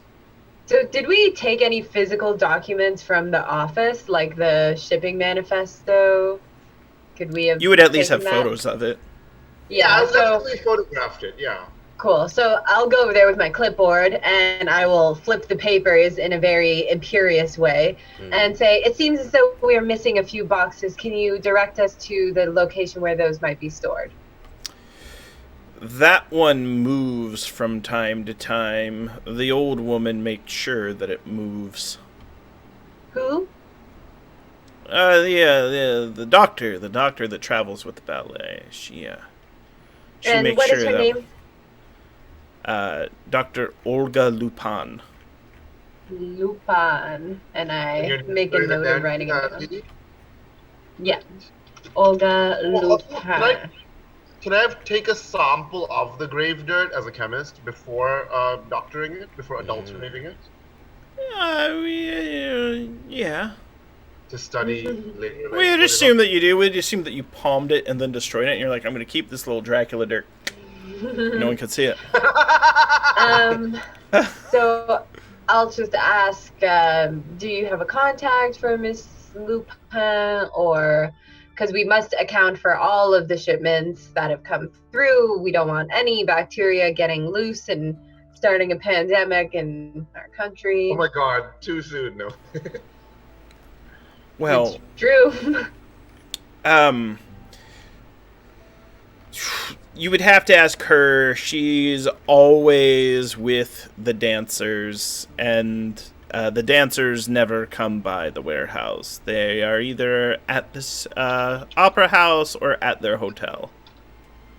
All right, or, and then there's like one of those monologue moments in my thinking brain, or at this private reception. Yeah, Yes. yeah. Of course, yeah, that's where the hobnobs. Yeah. That's where you're gonna hobnob with the artists, right? That's the point of many. Mhm. Yeah. And there will be a performance.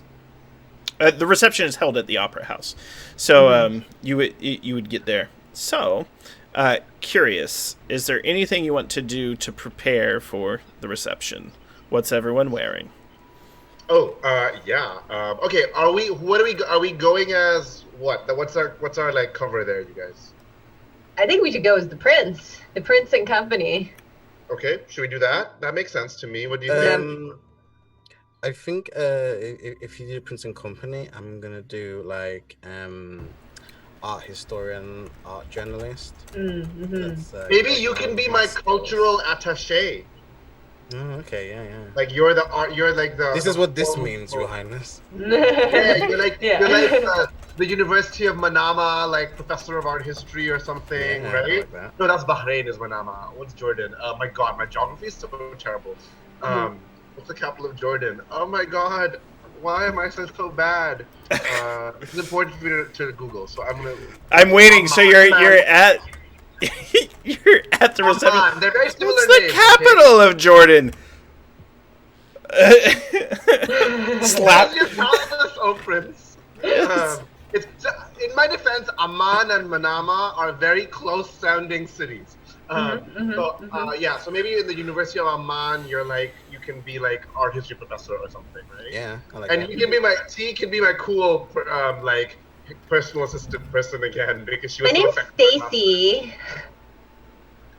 I just put on glasses. I just put on fake glasses and dress up, and I just go, I'm mousy. And I love how your standard line is ne touche pas, ne touche pas. Ne touche pas, s'il vous plaît. Great, yeah. So I would dress up very fancily because it's supposed to be a fancy night. So I'd be wearing you know what? I'd be wearing national dress, right? I'd be wearing traditional Jordanian clothing. Yeah, it's a posh night. A heck of a time obtaining. Like, you're probably going to have to rob a museum or something. Or actually rob... Maybe the actual Prince of Jordan was in town and you robbed him that night in order to wear his clothes. And at any point, anyone could Google the Prince of Jordan, who you just happen to look just like. No, which would be great. I feel like this is one of those, like, side scenes montages where it's just, like, Antal getting too deep into character and T also getting too deep into character, and it's like a Devil Wears Prada moment where T is, like, running around the city, like, collecting pieces of traditional Jordanian clothing because I'm the personal assistant. Okay, so I'm Googling the Jordanian royal family. Yeah, it's pretty like similar to what I know of Arab clothing, royal Arab in the UAE. Yeah, it's like the black with the gold trimming and the headdress. Yeah, great. Nice. I love this. Yeah, because Antal is a disguised person. He gets really deep into his disguises. So. Yeah. But it's London, right? It's easy to find stuff in London. I have just a short black velvet bolero and a very tie-dyed gown on, and yeah, my glasses, and I have my hair in a ponytail, and I have my clipboard. It's a smaller clipboard. It's a more portable clipboard for functions. Maybe your iPad is a special clipboard with a built-in iPad, like the iPad nestles in it. Yes, exactly. Okay, and we need to get this straight. Is it Your Grace, Your Highness, Your Majesty? It's Your Highness. Your Highness, yeah. Your Highness. Got it. Because you're an actual prince. Like a duke.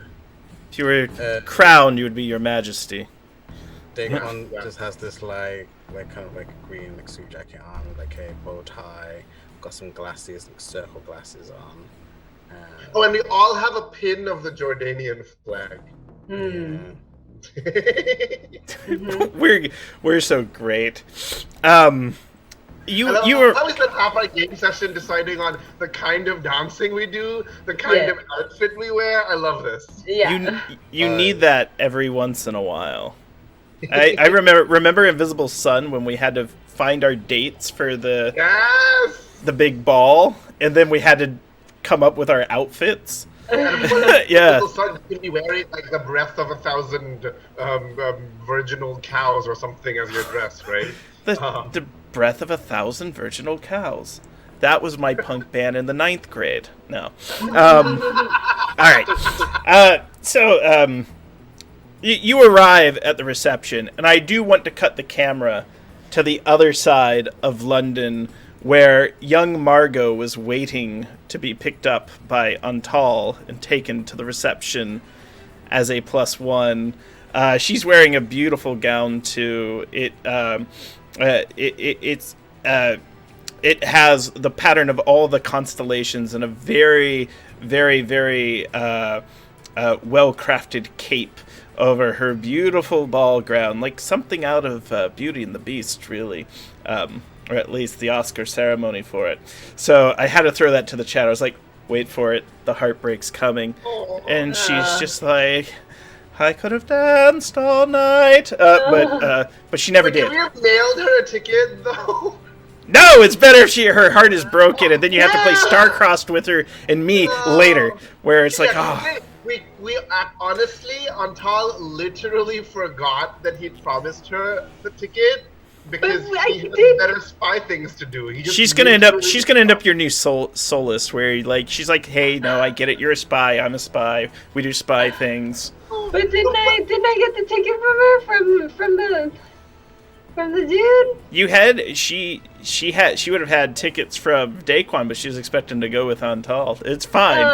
We have to have a little. We'll pick up the pieces later. There's a whole roleplay game about doing that, so we'll repair that broken heart. Somewhere, Cat Tobin's like, "What have they done to our game?" It's like, it's a dating sim now. That's all we wanted. All right, so the reception. Everyone who's anyone in the London art scene is there. Quentin, the Mr. Powerful's there. and he's there kind of presiding over things, trying to, be seen with everyone. There's a number of politicians there. There's very wealthy donors. And there's there's a lot of well-to-do folks here. As you come in, though, there's the usher's like, oh, well, make sure that you don't wait too long, because when the show starts, we cannot have the show interrupted. And I wave him Oh, I'm done listening to you. yeah, that would have been said. Yeah, that would have been said to Daquan or Ms. Mousy over there, where it'd just be like, please, Your Highness, let you in. They're overly formal. They actually do the proper greeting. Their etiquette is spot on because the Royal Opera House. They have dignitaries from all over come over. Right. And they have training about how to deal with. In fact, they judge everyone else here, but they don't judge your group because you're that good at your cover. Where they're like, oh, in Jordan, they know how to treat the royals. Wait, random question. By any chance, is the aged, overly forward cult leader here? No, but he would be in town if you want to look him up later. He's not at this show. Because I'm we left him alive, right? And I'm just curious. He is totally alive. Yeah. Stores in London, so. And you would know he's in town. Okay. All right. Good. So, okay. So are we? What was that? So freeze time. Was our plan to watch the opera, or was our plan to go backstage during? Not the opera, the ballet. Was our plan to go backstage during it? What was our plan, you guys? I thought we would watch it and then go to the reception afterwards. A reception is after a thing, right? Yes. Yes. This begins with a reception, then there is a pod to preview, and then there's an afterwards where they meet. So the private performance is part of this. There's a reception and a preview. Yeah, because in that private part, we meet and greet the artists and stuff. Mm-hmm. So I think this is where we wanted to meet the doctor. Mm-hmm. Yeah, the doctor and Ileana. Doctor, if you want to, yeah. Yeah.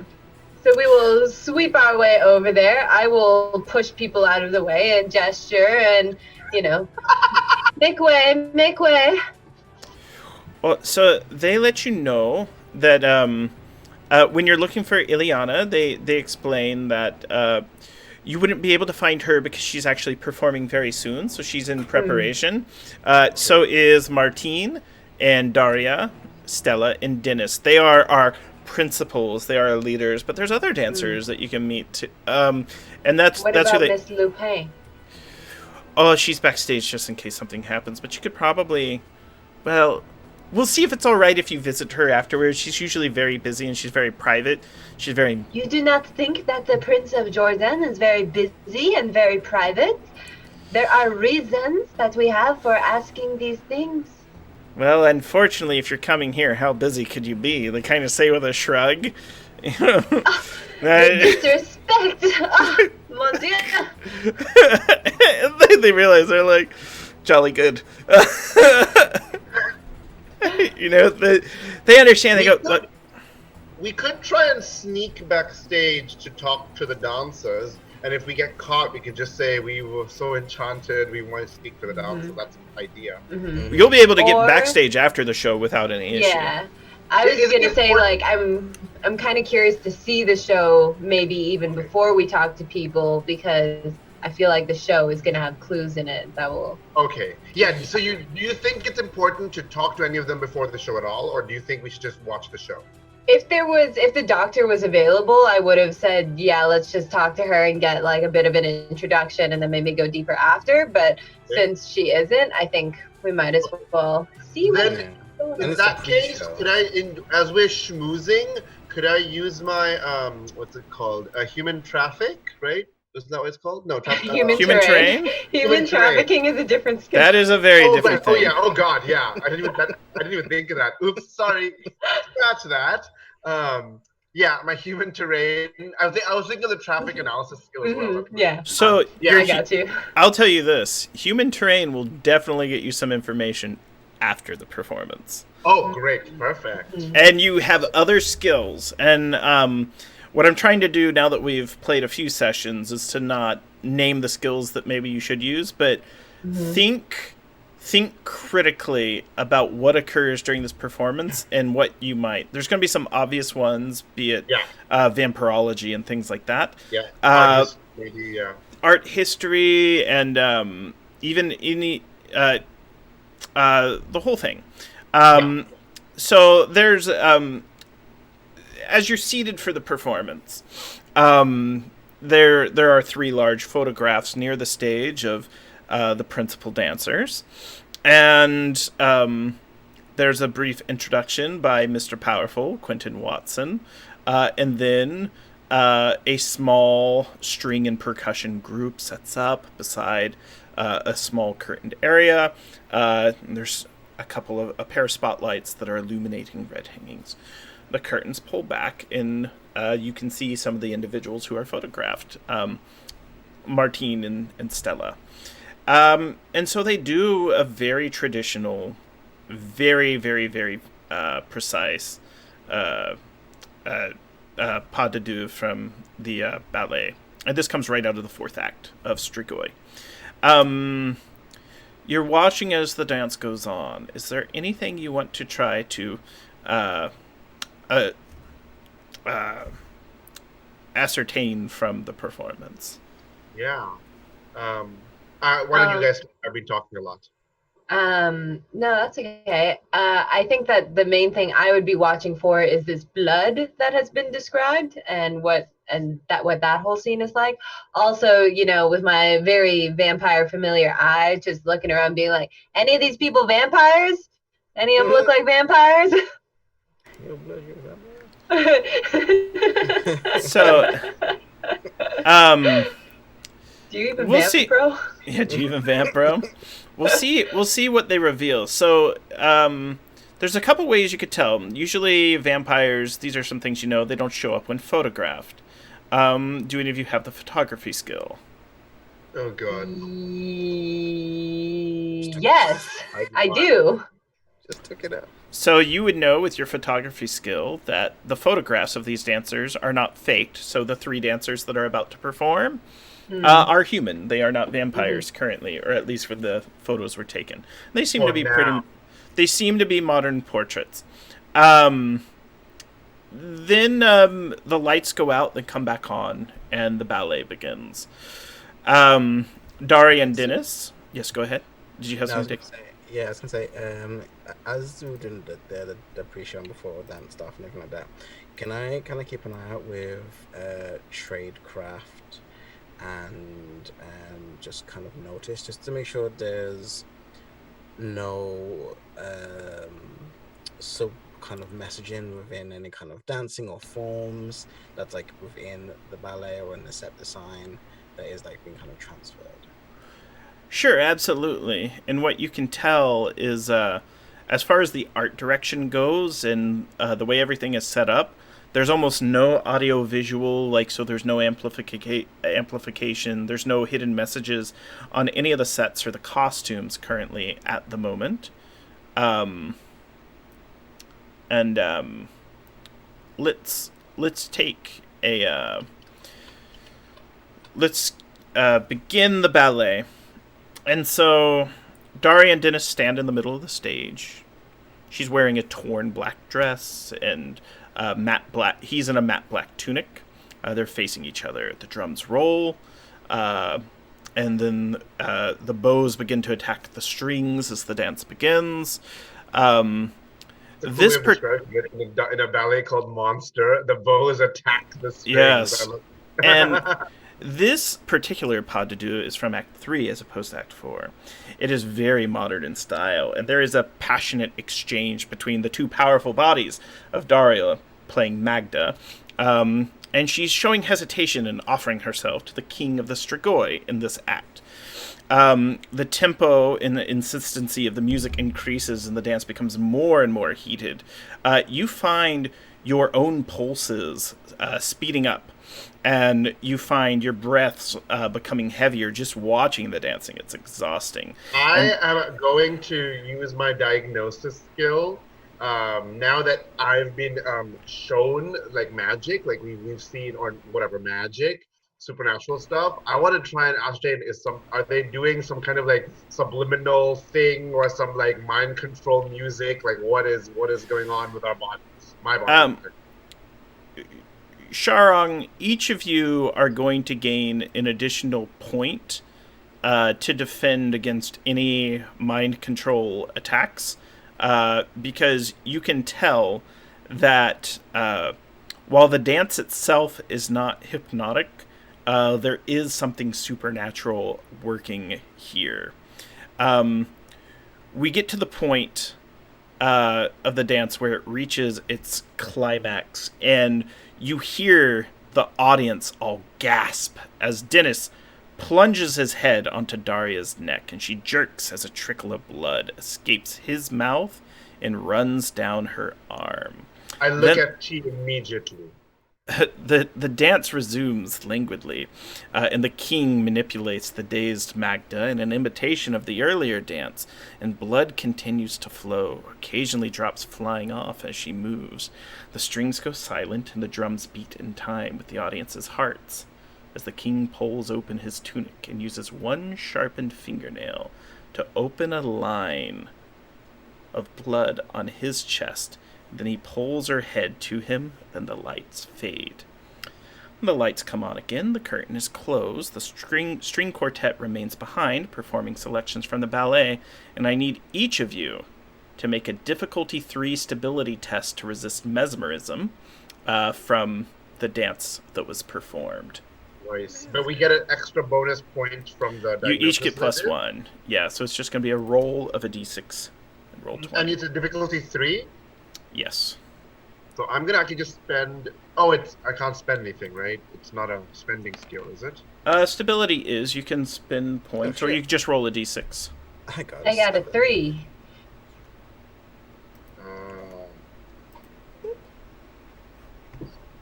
Them big numbers tonight. Oh, I forgot the R. Sorry, /R. 1d6 plus 1. Nice. I got a 3. Pass. Daquan's so cool. So, yeah, everyone appears to have passed, and none of you fall under the effects of mesmerism, but you can see most of the audience is dazed. And with that, they begin to clear everything out for a reception. So the mental attack, it's pretty easy to shake off. Who was looking to spend human terrain? Antal. It's the prince. So, you notice that Daria, as she journeys through sort of the event, the continuation of the reception, that Daria is sort of leading a new figure that you see, Ileana. And Ileana is following very carefully behind. There seems to be almost like a religious significance in the way that Ileana is led around. Huh. We should go talk to her, especially T, who knows about occult stuff. And we know that we were magically attacked. So it's important to learn about this dance. Mm-hmm. Yeah, is there, let's see here. I also have some art history. Do we see anyone near her that we think could be Olga? Not out here, but you're pretty sure she would be backstage. Right now, mostly just the dancers, Dennis, etc. Okay. Stella are out here. You know, Stella is on Dennis's arm, and essentially, he's just kind of like taking care of her after she has been bitten in a performance. Does it look like there's still marks on her neck or a bandage or anything? No bandage, but she was very clearly really bitten. She was really Okay. bitten. Okay. Yeah. So I would like to lean into my flattery and, reassurance general skills, as I would like to approach the group and very eloquently explain that His Highness Prince Adnan of Jordan would love to meet the dancers and make their acquaintance. Oh, by all means. Uh, uh, uh, how should we refer to him as? They kind of lean in, almost like it's almost kind of cute the way they come in. Like these poor artists don't want to disrespect the prince, and Yeah, this is like one of the they're highlights. probably of like their life. 19 years old, right? Like they're like Very now young. yeah. Mhm. As I lead them over, I'll just say, you will not make direct eye contact with His Highness. You will refer to him as His Highness, and you will also make sure to not touch His Highness. Okay. So And without only they all look at away from. you. Hello, Your Highness. They all say away from you. They're like laughing at that. You notice Ileana doesn't respond to this as she's sort of being, and her eyes seem to move from the one escorting her, and then every now and then she looks at old muscle butt, old Mr. Powerful, who's like, I'm in charge of this reception. Right? Kind of every now and then go to him, and every now and then go back to Daria. Interesting. Who was the dancer who bit her, by the way? Is he here? Yes, he is. He's Is he in this escorting group? he's escorting the girl that he bit. Okay, so okay. That's Just kind of Daria? holding on to her. Dennis and Stella, and Daria Dennis and Stella. is Sorry. essentially leading Ileana around. Okay, so I am going to try and talk to the dancers and engage. I have no art history knowledge, right? But that fits with I'm a royal, right? And I'm going to ask them what they thought about the. I'm trying to. You are gain pretending to be a royal, yes. yeah, exactly. But which fits, like royals don't necessarily aren't art history scholars, right? What Amtala is trying to do is glean if they anything, because we were hit by the supernatural attack. Try to glean if the dancers are aware of anything or anything weird about this, something like that. Oh, And I'm gonna, yes. And they say yes, and the response is, and this is what Dennis responds to. He's like, we dance as we're instructed. We dance as we are trained. And isn't there such a power in the passion of the dance? Isn't there something literally stunning that touches your soul as you watch us dance? Which of you has the lowest stability right now? I'm Just at in 10. total. 6. I actually wanted to say it wasn't there, but I'll let this see.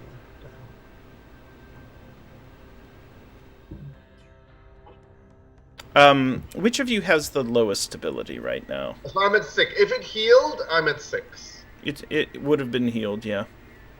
I'm at 10. What's Daquan at?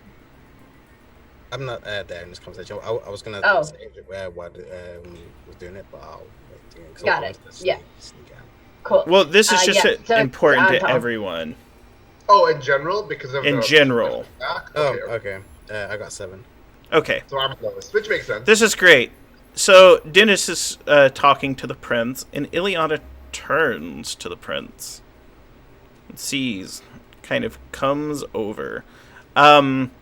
You feel an icy chill run through your veins as her eyes meet yours, Antal. Uh-oh. And let's see how you do. Was she one of the dancers that was photographed that we saw? No, she wasn't photographed. Ah. Well, she succeeded this, so your brain starts to fog. You have a chance to resist if you would Yeah. like to. I'm gonna try to. I might fail. This would be a stability test. Okay, and I can spend points of stability. Sure, yes. Okay, I'm gonna spend 2 points because I'm going into panic mode. Every time a supernatural effect hits me, I start freaking out because the first thing I think of is rats. Right? I'm gonna develop a phobia of rats. By the way.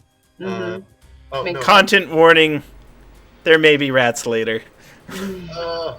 I'm sorry. I meant on top of it. I know, but I'm adding that just so the audience and you know that I'm not intentionally trying to come after you.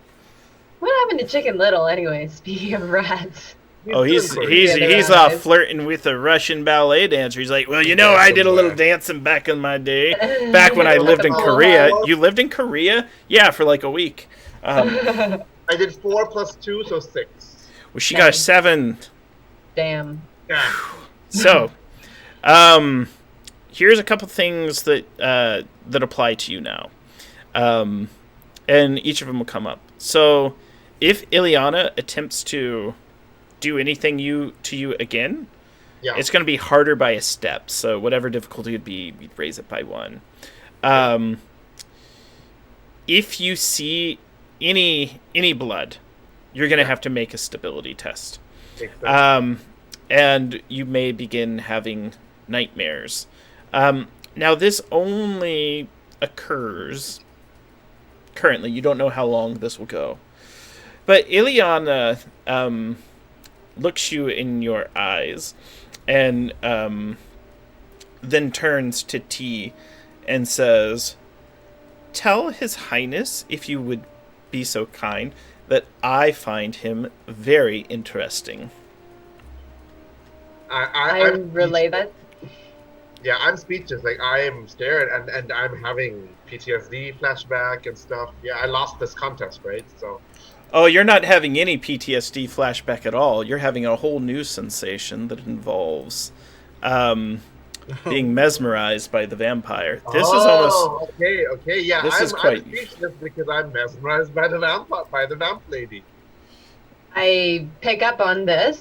Yeah, you would pick up on that.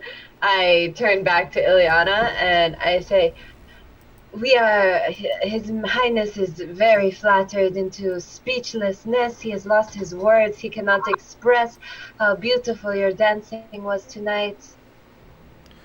Her eyes look towards Antal, then looks back to you. She goes, oh, he expressed it perfectly. I'm very appreciative of his attendance. And cut camera to Daquan, because I'm curious what's going on over there. Are you like already backstage digging through everything? No, yeah. So I was gonna say what happened, but I got all interesting, so I didn't want to bump in. But while they went backstage to go smooth with the people, because I know our history, I know this place. I was gonna say if I could find any service elevators or any like secret kind of worker hatches that would lead down to the basement, if that is where a coffin would be. So, they would probably keep a coffin backstage if they had transported one in here. It would probably be too much work and probably make too much obviousness. They'd make too big a scene if they're like, we're gonna get into the basement of the opera house, and it'd be like, well, but why? If you have things you need to keep up here, keep them up here. However, there's a stagehand, there's a technician who's just kind of been like bumming around like the reception, and every now and then they're stealing like hors d'oeuvres. Like they send a guy to sneak out. And he this used to be my job at these things. Steal, make a plate, and then bring it backstage to the techs. And this guy is kind of like caught by you, and you give him the shame. And he's like, oh, there was a coffin, but it's not here. It's kept someplace else. You could probably ask, someone backstage. There's people that know a lot more than us. Could ask the shifty guy or something like that. Shifty guy? There's a bunch of shifty guys back there. Like, this is just like a local AV tech that like works the house lights. He's like, you've got people from this crew that they'll tell you all about coffins, vampires, dancers. The old lady's blood collection. Blood collection? Well, yeah, it's sick too. Gonna show me? You got a pass, right? You do. You have backstage pass. Yes. Well, I like the arts, but I like making the arts a little better. But, I don't judge what you do, anything like that. Writing papers is hard and all. It opens, yes. opens the door. All right, gives it to me. Sorry, a little bit of Grant's coming up. Oh, yeah, I don't mind. You write papers, stuff like that. I prefer to make the art. It's just me. No. Nice. Full disclaimer, I've written a lot of art criticism over the years, but that's neither here nor there. So, yeah, he takes you backstage. Backstage is pretty well kept. There is a locked off area, and there is a number of stagehands working around. And as you come back, he goes, all right, where's the old shifty guy? There is a like a well-to-do, like steely-eyed, door manager back there who sort of manages the opera house, who's just kind of watching and trying to make sure no one gets out of hand. He seems extremely nervous that a famous art historian has just come back here, because he's like, I've worked hard to memorize things for today. You must know who I am, yes. I must be very careful what questions are asked, because I don't know shit about this weird avant-garde Strigoi opera. I walk over to him, kind of sensing this, and I adjust my glasses and kind of mess with my cufflinks, and I just say, yeah, so you're the one I'm supposed to speak to. I'm Damien Legeist. Very nice to meet you, Damien. My name is Harvey Cole. How did you enjoy the pod preview? Oh, it was great. The transitions from one section to the other was beautiful. The fluid motion was, I could eat it up. It was so appetizing. Nice. Yeah. Refrains from vomiting in his mouth, and he's just like, yeah, it's it's not like those YouTube ballets that you see. It's very finely produced. I prefer the ballet with the poor Russian princess who escaped the communists. It's Anastasia. Yes. You I'm here to just peruse backstage, and I believe... Sure. I believe... I can't remember the doctor woman's name. Oh, you're looking to... Dr. Lupin. Yes, I believe she was waiting for me in her room to discuss more of the works going on. Absolutely. She used to be up here, but she moved down there. You do know that there's a basement, and you do know that they wouldn't let anyone get in there. And you find out pretty quickly through Harvey Cole that he tried to stop Dr. Lupin from setting up in the basement, but she insisted on doing it.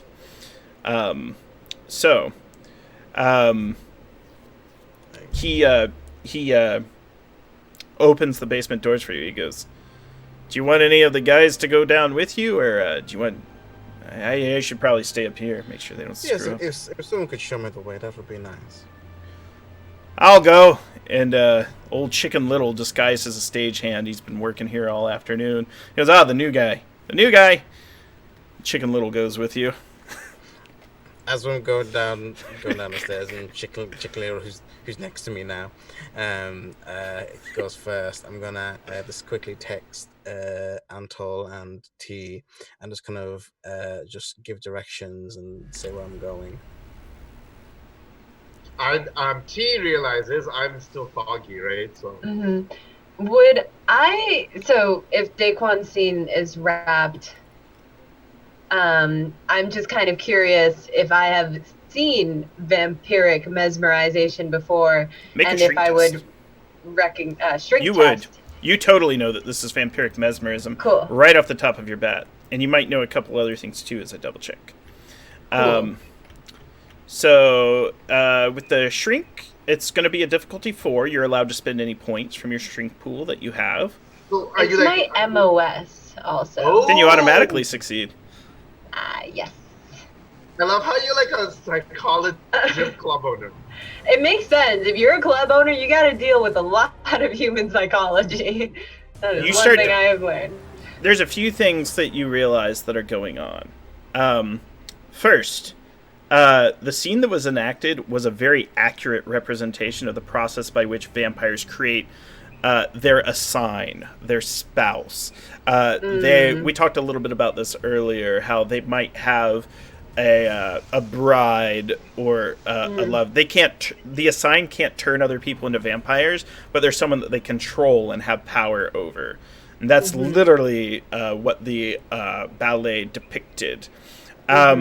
You also note that in order to perform that, real blood must be used. So your best guess is the dancers are Renfields, meaning they are working for vampires, or they are vampires themselves in some regard.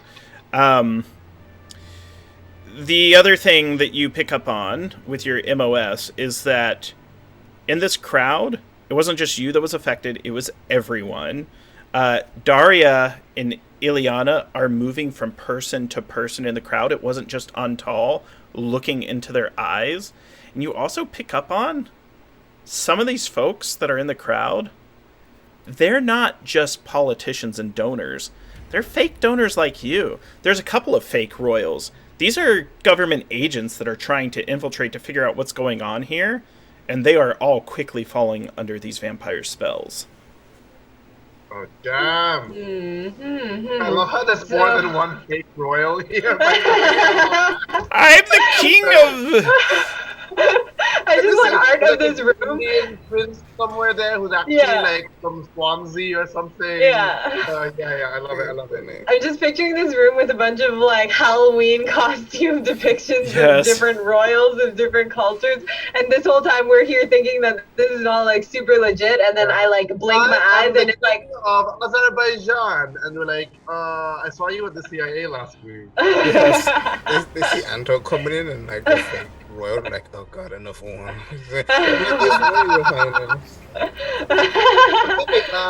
I'm kind of helpless right now. You need to I'm going to. So Ileana has moved away from us at this point. Yes. I'm going to very subtly, I don't know if the other dancers are still hanging out with us, but just try and elbow Antal a couple of times and then just loudly be like, Your Highness, we have another appointment elsewhere. We must go and do more of the greeting and meeting of the people. And I'm just dazed. This so you way, can drag sir. me. Yeah.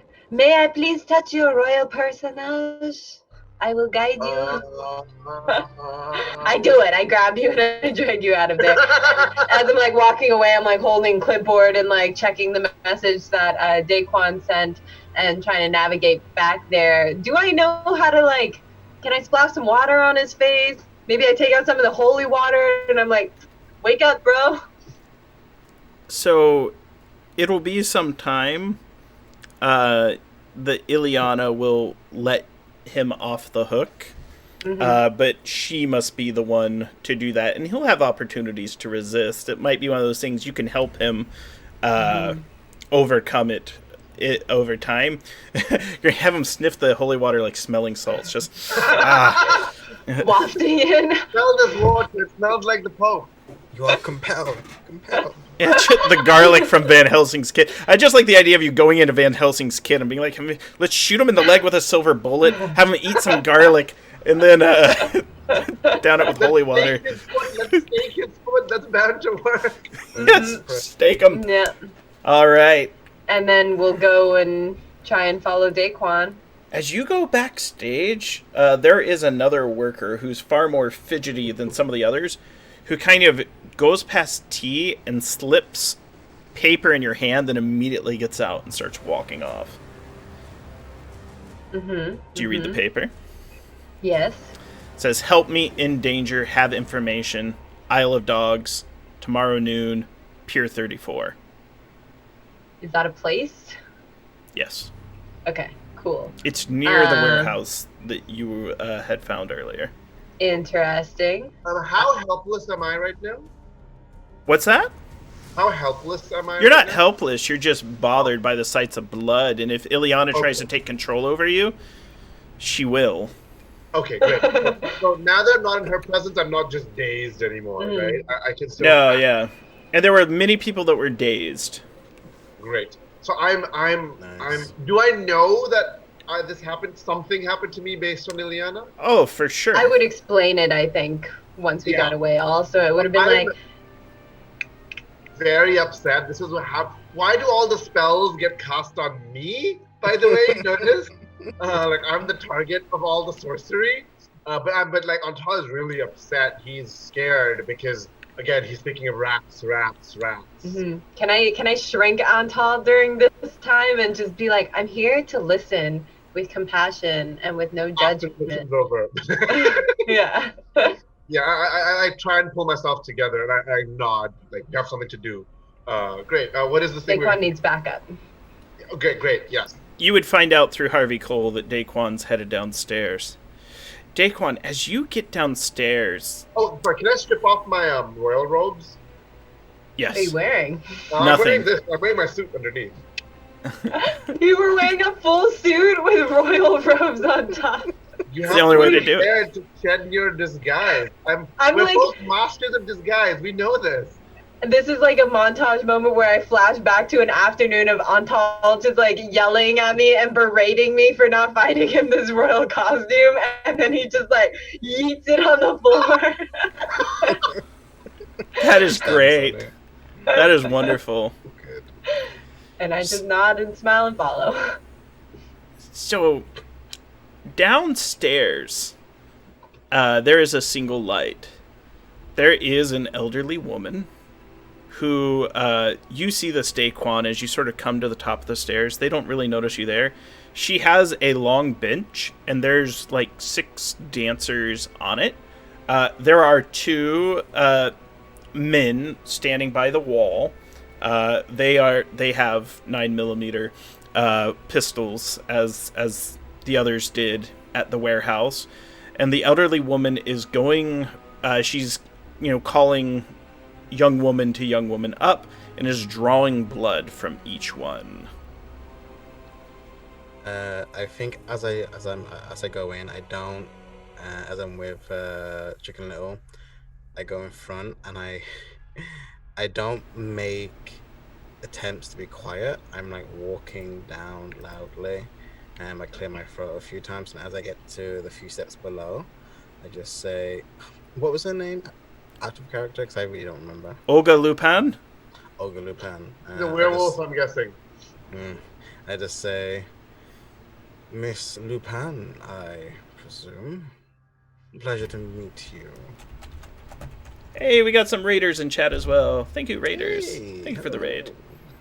Appreciate it. She looks up and she mutters some words in Russian and looks at the other 2. And they draw their pistols. Okay, you hear it, and she goes, "Get them out of here." And then there's these 2 guys. They're just like, "Hey, that's the way they talk. I guess they're like northeastern tough guys, wise guys. Hey, they're just like, so go on and get." No trouble. I hope you realize that your weapon is highly illegal on British soil. Yeah, no shit it is. So is drawing blood illegally from all these women. And like the daughter, like, don't. Illegally, I thought it was some kind of, I don't shame. This ain't exactly a sterile, coded environment. Probably 9 or 6 violations. Then they start like bickering, like 2 old folks. They're like, "Yeah, in our days when you used to steal blood from young women illegally, we at least did it with sanitary means." They're like, "Yeah, and they did it voluntarily. You didn't lure them into a basement." Yeah, they're like, it's weird where they're like smugly like shaming the crimes they're committing. As that's happening, and they're kind of bickering, the guy with the 9mm, I want to quickly kind of take out a knife and just along the artery in the neck and try and grab his gun if I can. Ooh. So make a weapons check or hand-to-hand, whichever you prefer. It's going to be a difficulty 3.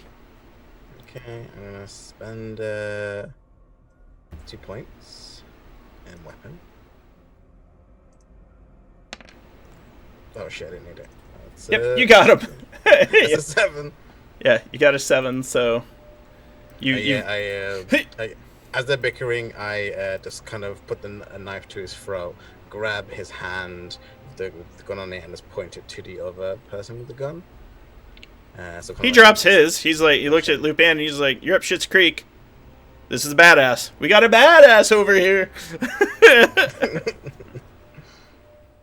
I would like to continue our polite conversation, ma'am. Doctor, she says. Doctor, my apologies. Thank you. T and Antal, you would be coming down. Antal, as you come down, I need you to make a stability test, difficulty 3. Assassinate Daquan. Can I help at all with that? No, it's the sight of blood. It's not that anyone's trying to control okay. his mind. Oh, I keep forgetting to do the stupid R. You can use the quick roll on. Oh, I rolled a 6. Yeah, you're doing fine. So you Yeah, it was the pep talk that T gave me. That's like helping me. Yeah.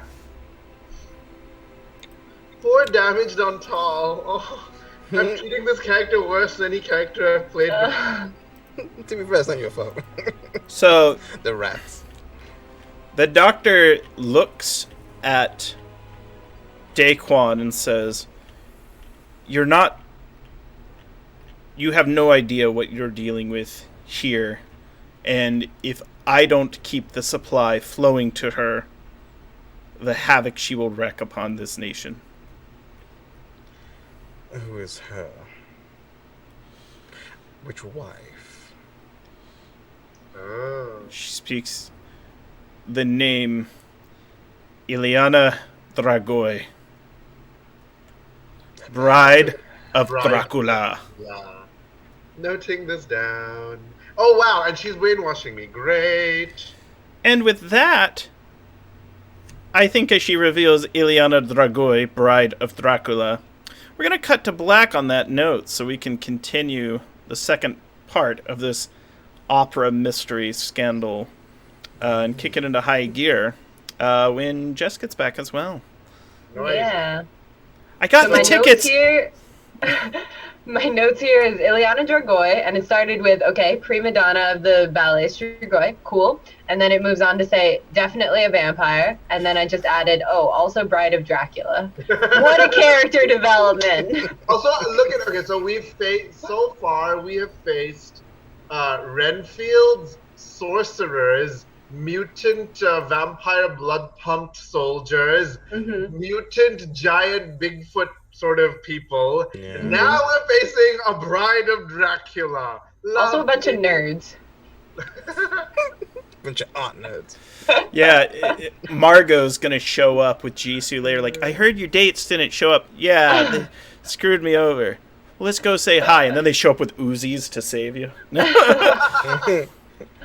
Don't tricks me. So let's go around and hope everyone enjoyed. It's been a very interesting week for everyone. It's been emotionally powerful, and there's been a lot of good and also a lot of harm that's occurring in the world right now. But I appreciate these players coming out on Saturday and putting on a hell of a game and being excellent role players.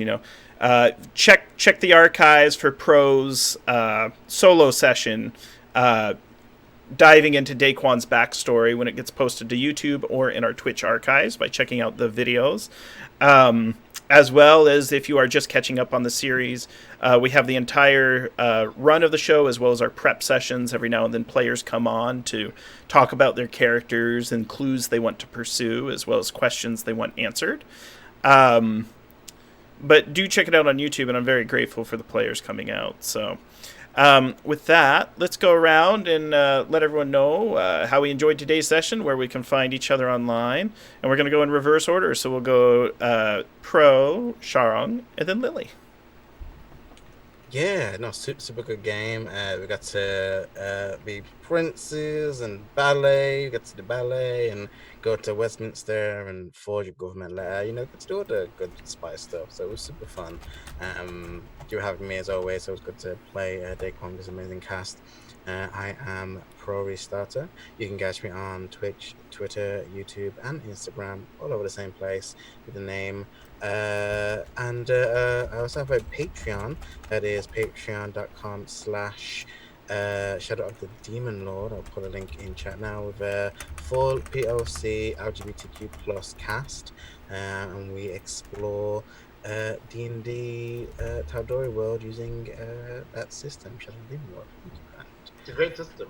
Yeah, you can get two episodes now before the month release on the Patreon. Are you doing the 10-episode campaign, or is it going to be longer than that? It's definitely going to be longer with how I've edited it. It's kind of an actual play meets drama, full kind of music score and everything like that. So yeah.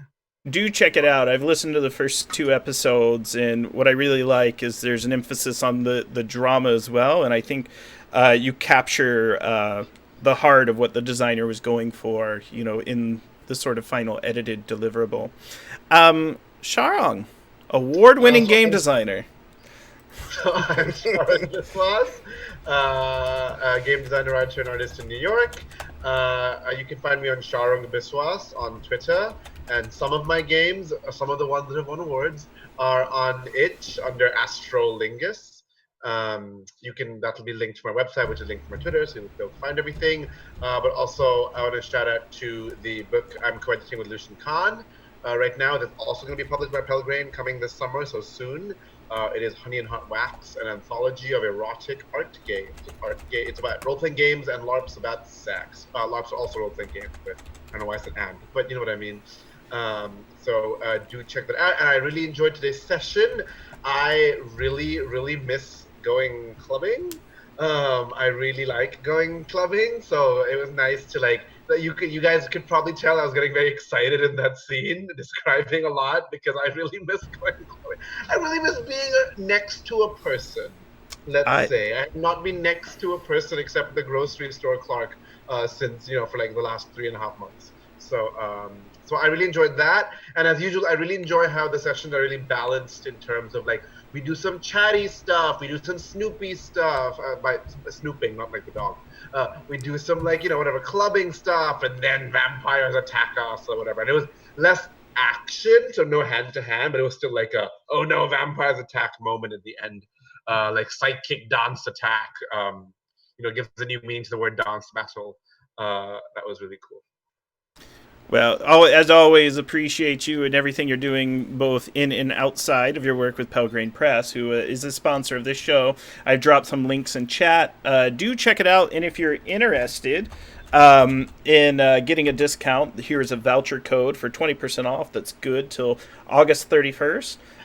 Likewise, if you're interested in this sort of Russian ballet, elements of this adventure were taken out of a book called The Edom Files, which is part of the Dracula Dossier campaign. The original version is set in 1971 during the Cold War, but we made some modifications to set it to modern day. Last, and certainly wonderful, Lily, how are you? Hi.